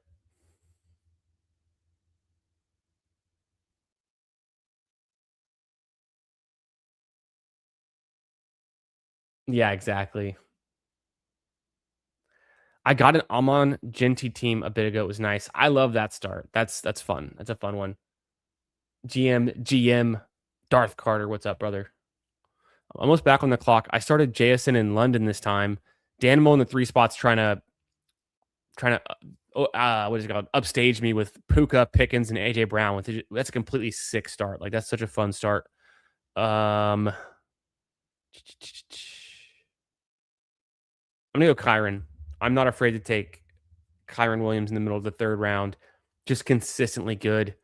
Kyron Williams over the last 2 seasons has scored 29 touchdowns. 29 touchdowns over the last 2 seasons. It's hard to beat. Over the last 3 seasons, he's scored 42. So he's averaging like 13 or 14 touchdowns a season. Almost a touchdown a game. Insane. I'm taking Kyron again. I know he was splitting workload with Quorum at the end of the year. It's fine. There's enough to go around in the Rams the way they're playing. I I could have taken T-Mac or Higgins there, and I thought about it, but I wanted to anchor down because I know how bad running back gets quickly, and I want to have the option to take a running back in round 4 or 5, but not be forced to do it because I like a lot of the receivers that go in rounds 4 and 5.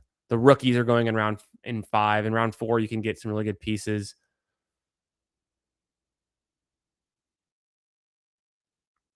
His one-handed catch from the college highlight reel is still paying dividends. Yeah, so true about Pearsall. I know who you're talking about. Yeah. Juwan Johnson. Maybe that's why I said it. Maybe that's why I said it. Pull up Pearsall like a man. Okay, Hames, you finally convinced me. We're taking Pearsall here at 43 after all I've said and done. If Detroit signs James Conner, ooh, that's spicy. Interesting. I like that, Kriyoff. That's a good shout. What's up? How we doing, buddy? Or some other 1B plotter type. Does Bijan go back to Unquestion 101? I don't know because Algiers hypothetically gone. And what if the Falcons do the same thing? What if the Falcons sign Brian Robinson or James Conner or something, right? So there's it's interesting. Jameson Williams, easy click, pick 43. Love me some JMO. Thought about going Garrett Wilson. Still don't love the Jets. Give me anything attached to this Lions offense.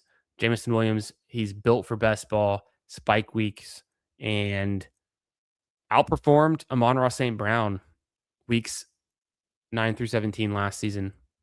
So we saw, a lot. We saw Jameson Williams every season. He's gotten better and better. I guess you could say he was a year 3 breakout guy, his true breakout, but year 4 for him last season was just as good. A nice little sequel to his year 3 breakout. So the breakout continues. And what's the limit for Jameson Williams? He hasn't found it yet. He hasn't found his peak. We don't know what it is.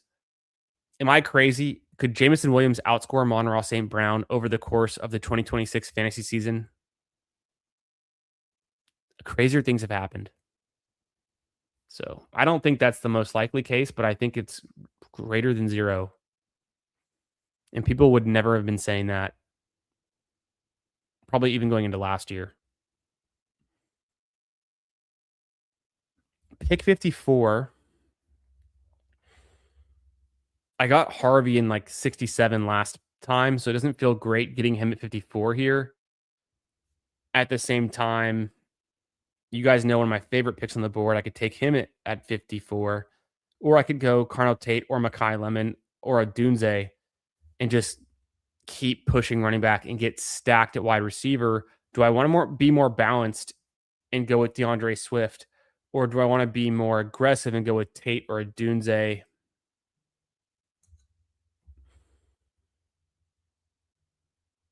Honestly, I'm going to be more balanced. I thought about it. I almost swiped on Carnell Tate. I think he's going to be great. I've got 3 really strong wide receivers specifically because I started JSN Drake London. I have so much draft capital and those 2 receivers being the guy I need. I don't think taking another receiver in round 5 and getting my 4th receiver ahead of my 2nd running back, when running back is so crazy right now with the potentially bad rookie class and the free agents all up in flux and a lot of question marks on what's going to happen.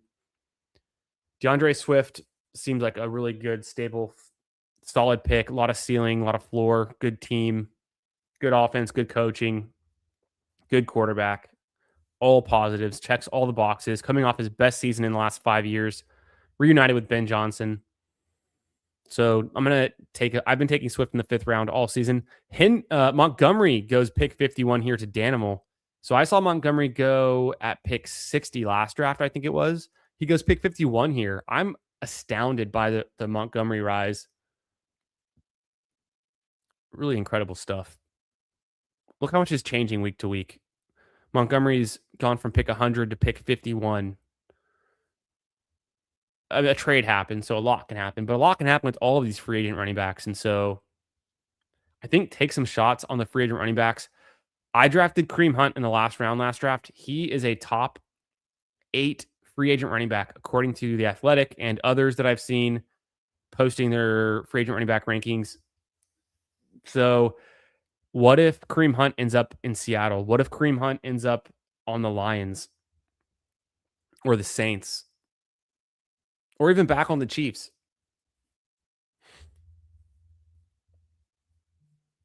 Okay.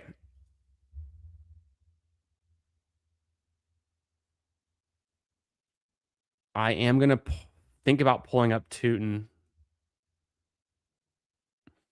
and I did it. I pulled up Tootin. All of my stacks right now are late QBs like Penix or Darnold, who I might stack up this time because I didn't do it last time. Even Golf's kind of a middle QB. All my QBs, all my options, my stacks are kind of middle and late QBs.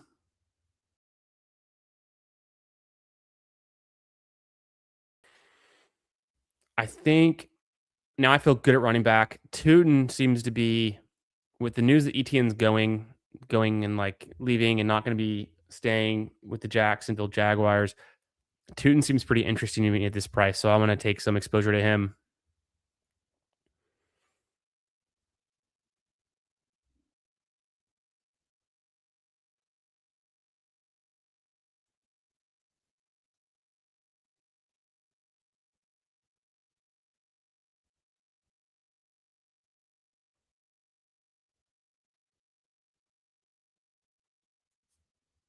Hmm.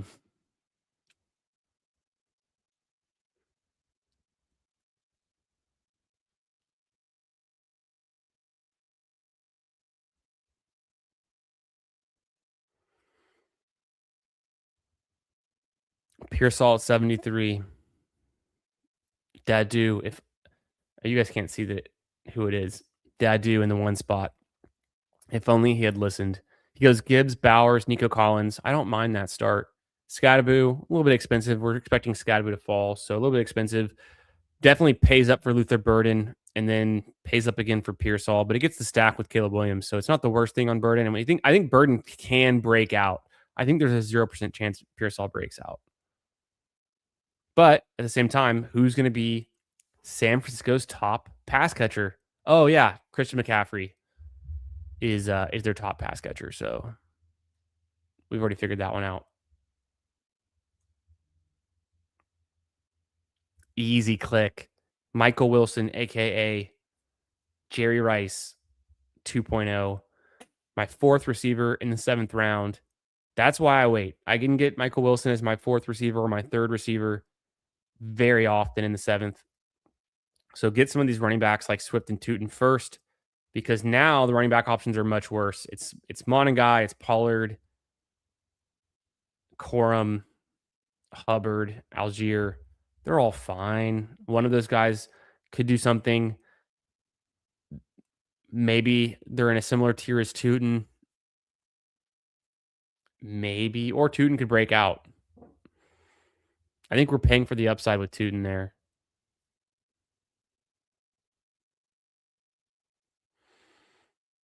Downtown, Pound Town. What's up, brother? Good to see you. Happy Wednesday. Hope you're doing well. What's good, Candyman? Became a member last night and sent you an email. Oh, hell yeah. Thanks for reminding me. I always forget to check my Fantasy Football Garage email because, I mean, between my personal email, my work email, and then my YouTube email, it's a lot. So appreciate you reminding me.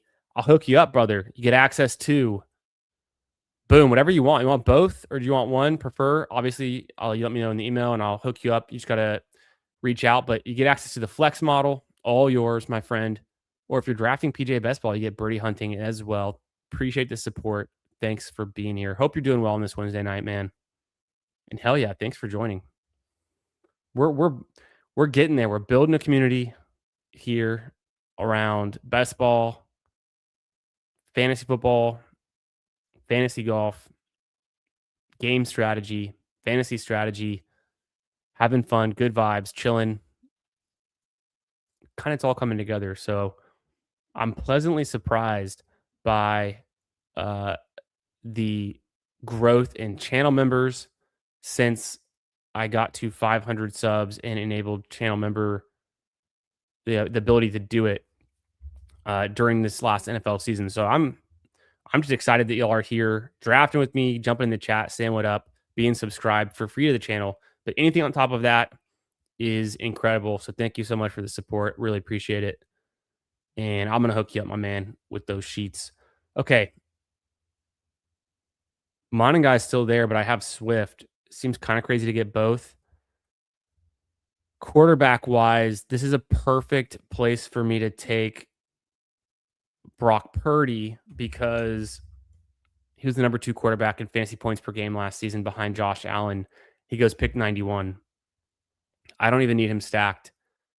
CEA SO5 is pissed because he wanted to stack up Purdy with McCaffrey, but he's totally cool going Addison there, taking 5 straight receivers in a row after starting 3 running backs. So through the first 8 rounds, I'm doing a very balanced build again. I have a 1-3-4-0 build with Jason and Drake London. That feels great. Kyron Williams, my top running back. Jameson Williams, my wide receiver 3. I got DeAndre Swift and Tootin for my next 2 running backs. Michael Wilson, and then Brock Purdy. I don't have a ton of... I do have some later stacking partners. I could go Darnold this time. I didn't take him last one. I could do Penix pretty easily. I can grab Penix there.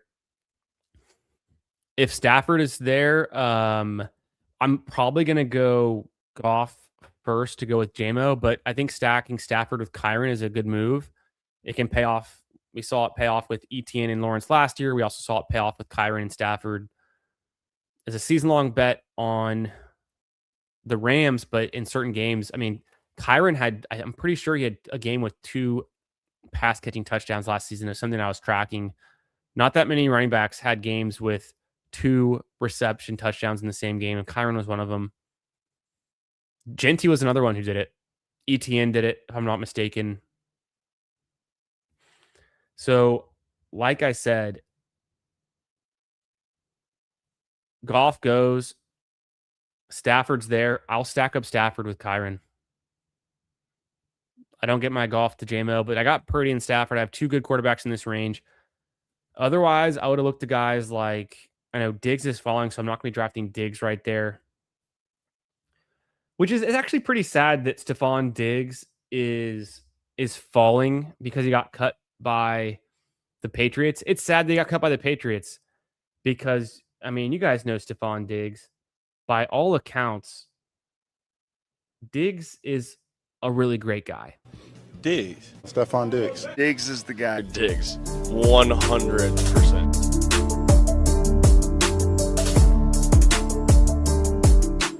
I'm a great guy. I'm actually a great guy. There's actually seems to be a few guys that don't think that. Classic. I still got to put some new clips together this year of the new rookies, of the rookies from last season, and some highlights of them in their NFL games, some breakouts like T-Mac, Scattaboo, Genty, maybe even Henderson. Yeah, that dude's doo-doo. Yeah, so Downtown Pound Town, appreciate that. I'll make sure I follow up. I'll check the email after the stream and get you all set, my man. Monaguy or Quorum straight up?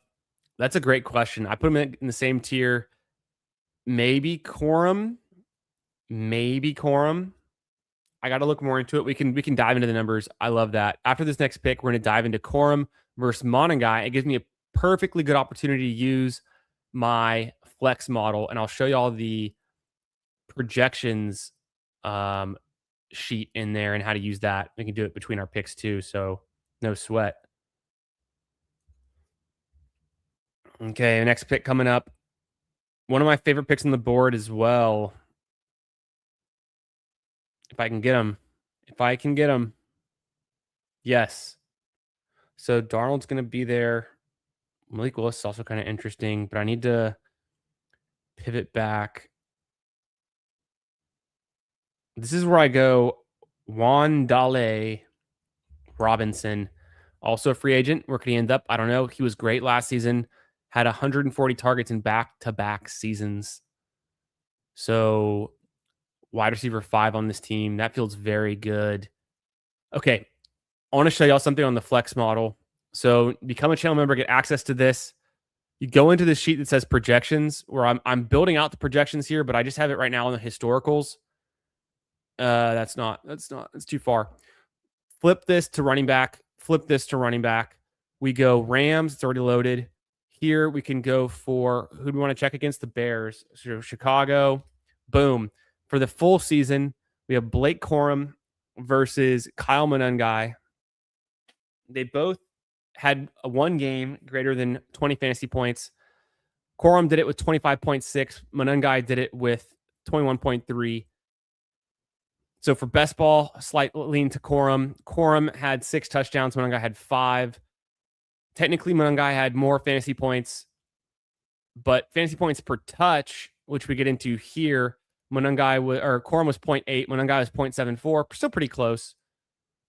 And the breakdown, Corum gets about a third of the backfield touches season long. Monangai has a slight, 40%, slight lean there, slight edge.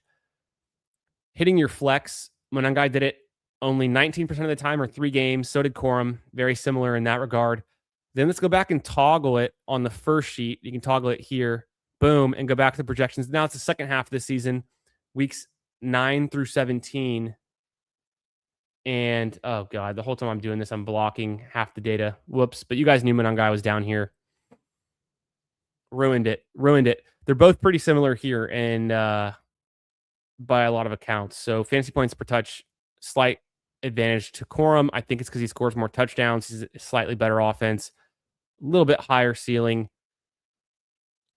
And but then Monangai almost getting half the work in the second half of the season compared to Swift versus still Kyron Williams holding down 2/3 of it. So we're back on the clock. Slightly into Corum there, but Monangai, there's a lot of good things about him.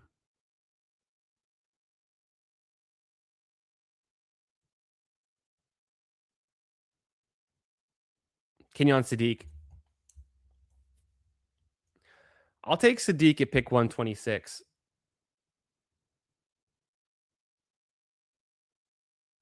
It's interesting. His ADP is 129 right now. I think he continues to rise. I'm projecting him to go up near Aronde Gadsden, pick 103 or so pretty soon.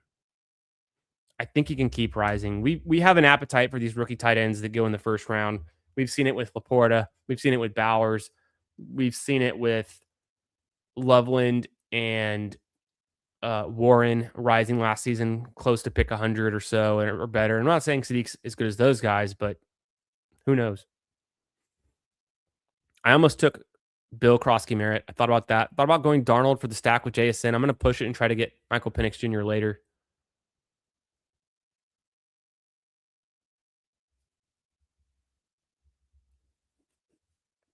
After I picked Wandale, we had Kyler go at 116. That's the highest I've seen him go this season.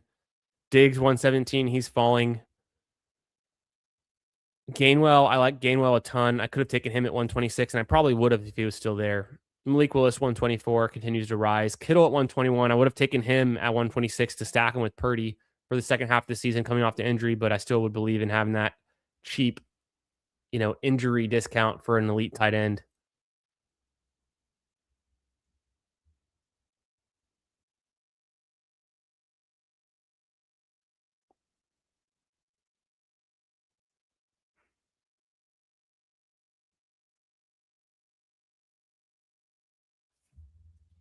Jordan Mason seemingly rising, pick 135 here. Same thing with Rachaad White, 136.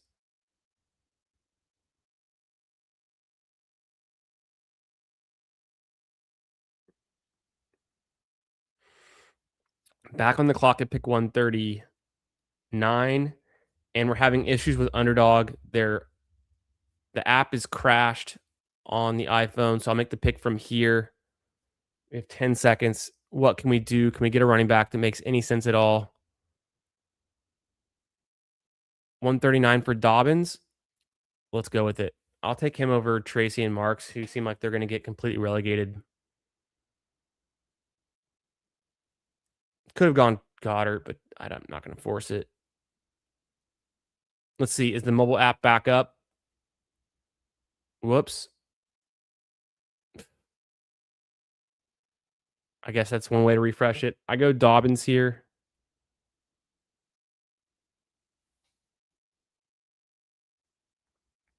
The mobile app seems like it's working again.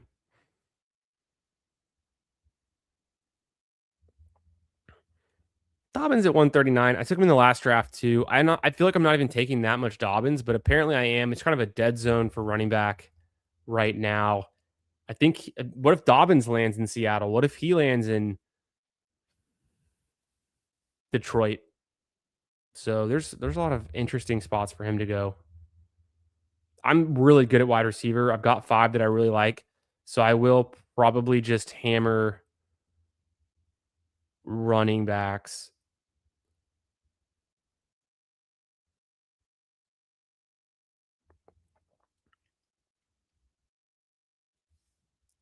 I really, son of a bitch. I knew that was going to happen. I was going to take London, or not London. I was going to take Michael Penix Jr. with my next pick because I wanted to stack him up with London, but I get sniped. The Bijan Robinson drafter takes him 30 picks ahead of ADP. So you hate to see it.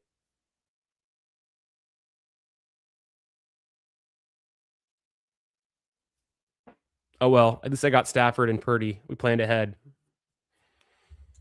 Tracy's still there. I don't mind Tracy now at this price. What about Washington Jr.? Mike Washington Jr. is available. I'm going to go him. Boom. Pick 150. Pay up. Time to pay up. Speed kills. Get a big, fast running back. Definitely one of the biggest risers. I'm glad we drafted him. He's in the thumbnail after all. So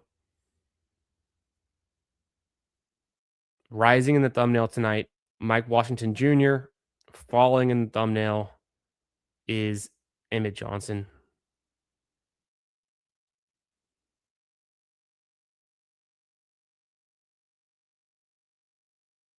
Shout out to Bindles.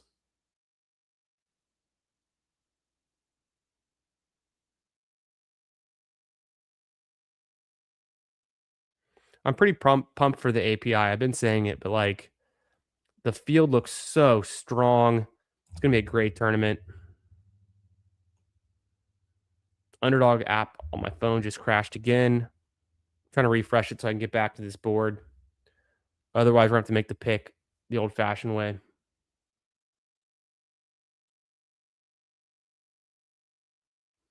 Hell yeah.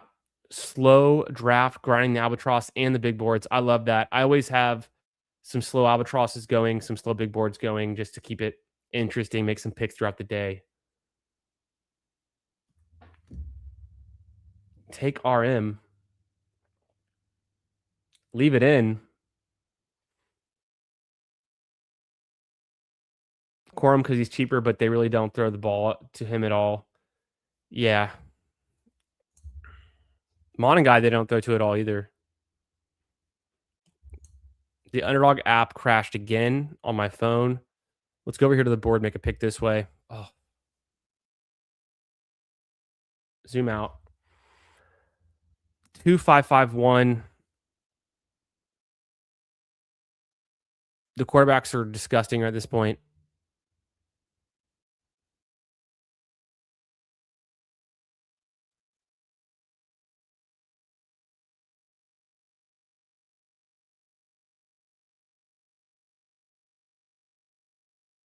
I'm going to go Hunter Henry. I had him queued up. I hope it works. Pick 163, Hunter Henry. QB2, come on down. Or tight end 2, I should say. It's fine. Could have gone Barner there, maybe for the team stack. Maybe that was smart.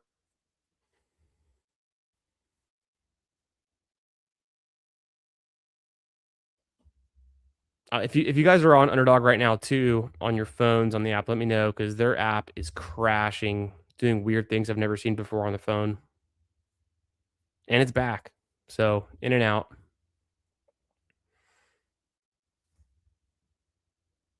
Here's the draft board. Through my first 14 picks,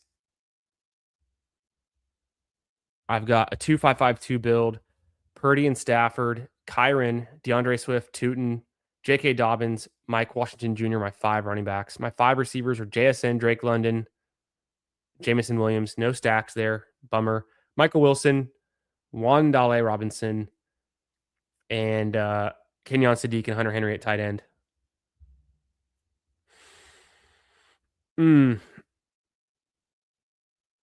I don't even know who I like here.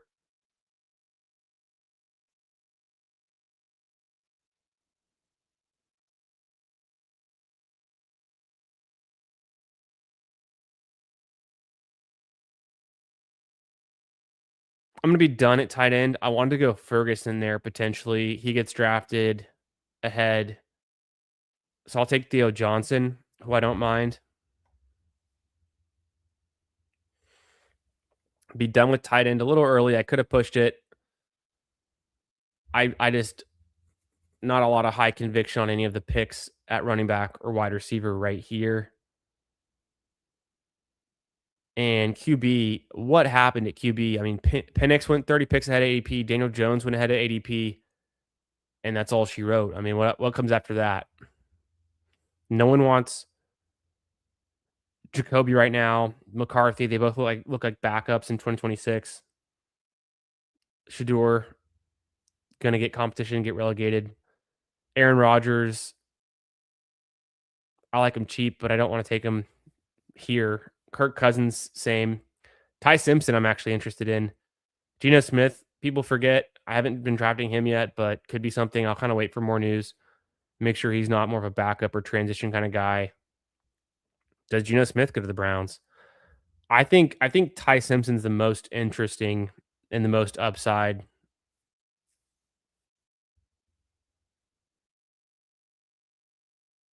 Because he's like essentially free. So I might go back to Ty Simpson late in this draft. We'll see. Yo, Beastburf, what's up, brother? How we doing? Good to see you. Hope you're having a great Wednesday. Thanks for stopping in. We're in the middle. We're in round 16 of the second big board draft of the night. We've been tackling the combine fallout, the free agency fallout, all the rumors swirling around. There goes Brissett, 185. Man, okay. Vidal's still there. I could take him as my RB6. I could take Brian Robinson. Might as well mix it up this time and go Brian Robinson instead. But Vidal was just so much better last season than Brian Robinson. So I'm a sucker for, some of these guys who stood out and they got opportunities. Vidal stood out. Brian Robinson didn't really do much. Let's go back to the model real quick and compare for a quick second. So back in the projections, we're going to pull up the let's go like this. We had running backs for San Francisco. Will give us Brian Robinson, even though he's a free agent now. Or actually, yeah, he still pulls up, duh. And then want to compare him to Vidal, who's also a free agent, but maybe goes back to the Chargers, LAC. So Vidal here, last year's stats, second half of the season. Brian Robinson never hit your flex. Vidal had a 20-point game, 2 17-plus point games. His best game was a 20-point game. Brian Robinson's was 11. Fantasy points per touch. Brian Robinson, 0.69. That for running backs, that's pretty terrible. Vidal's was 0.58, also bad. So admittedly also bad, but, had a big game, had a big pop. If we go to full season on the toggle here and go back on these two guys, 0.59 fantasy points per touch for Brian Robinson sucks. 0.65 for Vidal. It's at least better, but Brian Robinson was just not usable last year. Could he land somewhere really, really interesting? Maybe.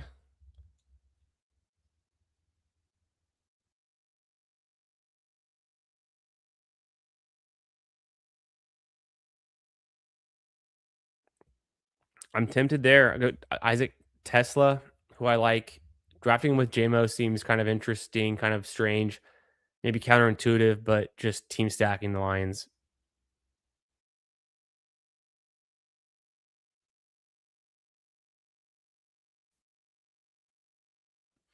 How are the scramble advancement rates? Good. So I won 50 max the scramble. I was at 40 teams, and then I was at 35.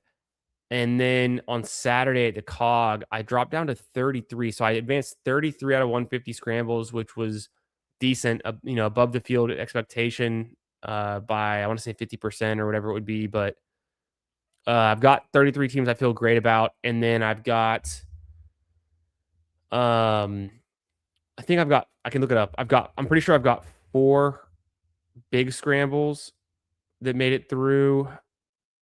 Let me see. Live drafts, PGA, best ball. I have 4 big scrambles. And I want to say I did, how many of those did I do? Maybe 8. And then my Pat Mayos, I have 8 out of 15 Pat Mayos, 33 out of 150 scrambles. So I could have been a little bit better on the scramble. I think all of the WDs at the COG hurt everyone, but I thought I could make up more ground at the COG. Pretty much stayed neutral. So 33 out of 150, feeling good though. I feel like I built my teams really strong, and I built my teams to eke through round 1 and to just hammer in round 4. So hopefully that pays off. And then I feel like a lot of the players I drafted, my exposures were ahead of the curve on some of the guys who are breaking out, which feels good. How are you, B-Spurf? How are you doing in the PGA best ball streets? What's up?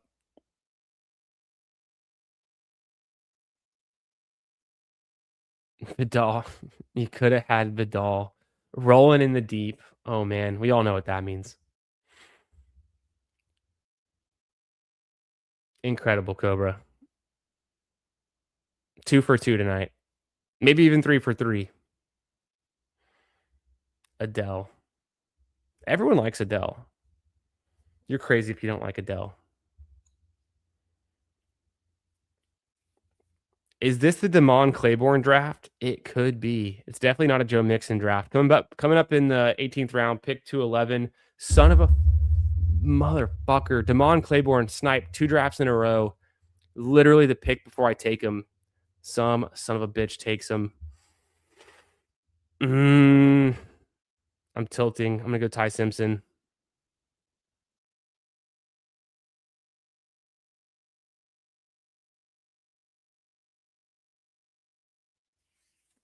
Brock Purdy, Matthew Stafford, Ty Simpson. I think Ty Simpson could be a Jet. That's what the rumors were early on. In which case, I don't love that for him, but I want him to be a starter. I think he will be sooner than later.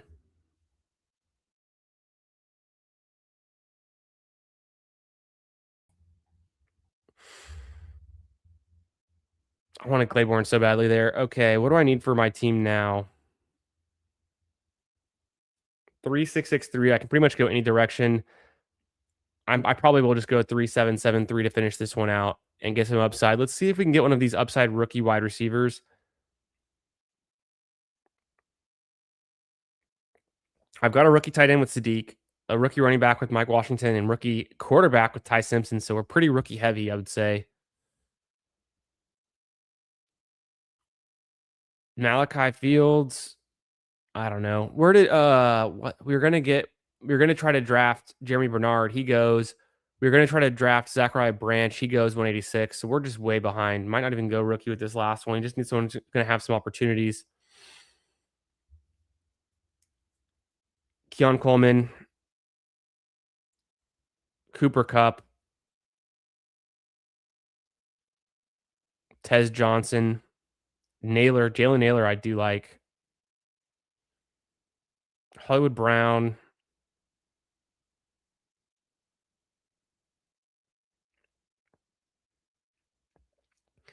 My wide receivers feel so strong. I feel like I can push that to the last round. Let me get a running back here that I don't hate.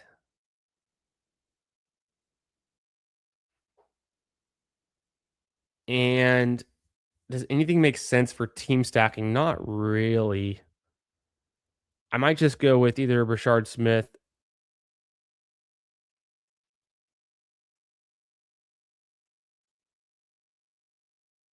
I'm going to go Ollie Gordon.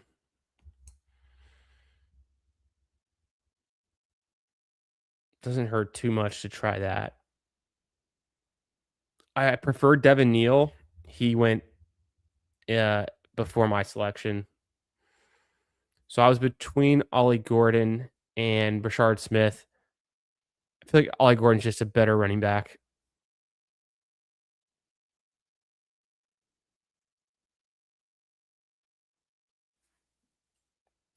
Sniped on Jeremy last round. Yeah. I know. These rookies, it's like in one draft, you'll see them go super late and you feel like you got the best value. And in the next draft, they go way ahead of you. Advanced 18%, nothing special. Only got 107 drafts in. 18%'s perfectly fine. Perfectly good. Yeah, so me 33 out of 150 was like 22%. And I think expected was 1 out of 6. So about 16, 17%. It is nice to have more teams through, more shots on goal, more bullets in the chamber, but it only takes one. And if anything, you want a team that barely made it through in the first segment, and then you want to be crushing in the third and the fourth leg of the scramble, and you got to get there.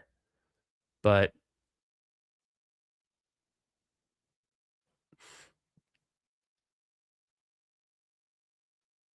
we'll see how people built their teams to survive round 2. The tournament has 7 weekends, and then 6 and 6, ending at the Open. I'm on the clock. I can go Tez Johnson, Jalen Naylor, or Hollywood Brown. I'm probably going to go Jalen Naylor. Free agent wide receiver.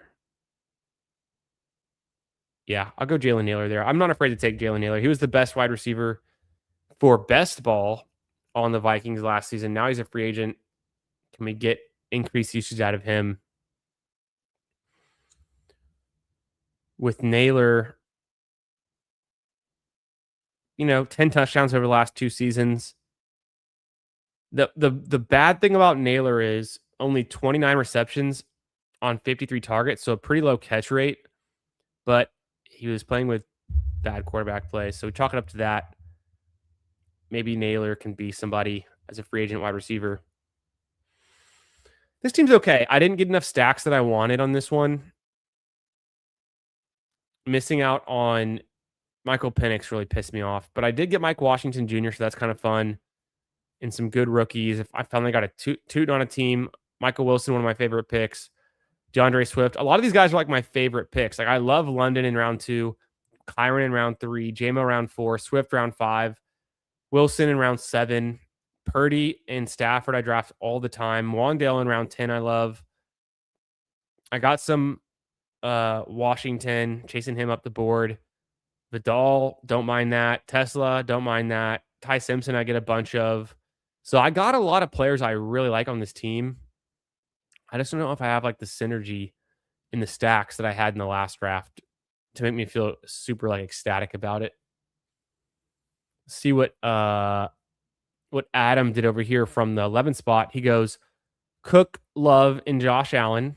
Very interesting start. Egbuka, Brian Thomas, Mike Evans. I like this though. And then DJ Moore keeps hammering the wide receivers here, making up for lost time. Algier, people have been in on him. He continues to rise. I think it's interesting. Baker Mayfield for the stack with Egbuka. Kincaid team stacking with his Cook selection and Josh Allen. He also goes Dobbs, which I like. McMillan, I like. Juwan Johnson, nice. Spears, good in this range. Njoku, why not? Bigsby. I don't understand Bigsby, but I guess he's more of a pure handcuff. Emmanuel Wilson, I love Manny Wilson. Get some Emmanuel Wilson. Colby Parkin season, nice. Bryce Lance, funny. Ted Hurst, funny. Rookie, dart throws, late round guys. But that's the kind of upside I would be going for on a team like this where you take your first wide receiver in the 4th round. I think getting those rookie dart throws late like that is super fun. 2-6-8-4 build. Josh Allen, Baker Mayfield stacked up. What about Keon Coleman? I guess you could have taken Keon Coleman, but he goes, ahead of your round 19 draft pick. Hell yeah. Thanks for drafting. Thoughts on 11. What's funny is I didn't even see your message until just now, but I was already going to get there. Already going to get to it. Thanks for drafting with me tonight. And tomorrow night, I'm hosting Adam, our friend here, Nice and Blunt, on the channel. We're going to live draft some big board teams, talk some ball. Super excited. This was the second draft of the night, and I'm about at my limit. I know a guy who is at his limit. He's definitely at his limit. And that's me. I'm at my limit. I'm going to get some shut-eye and be back tomorrow night doing some more drafts. Where did I take Pearsall? I pulled him up, Who Hames. I pulled him up to pick 43 in this one, just for you. I even had Purdy. Yeah, I'd rather have Purdy without Pearsall than Purdy with Pearsall. I want Purdy with McCaffrey. That's the money right there. Yeah, let's get it. Shout out to Hartman. Thanks for being here, dog. And Who Hames, my guys. Catch y'all in another draft real soon. Make sure you slap that like on your way out. Peace out. See you tomorrow. Later.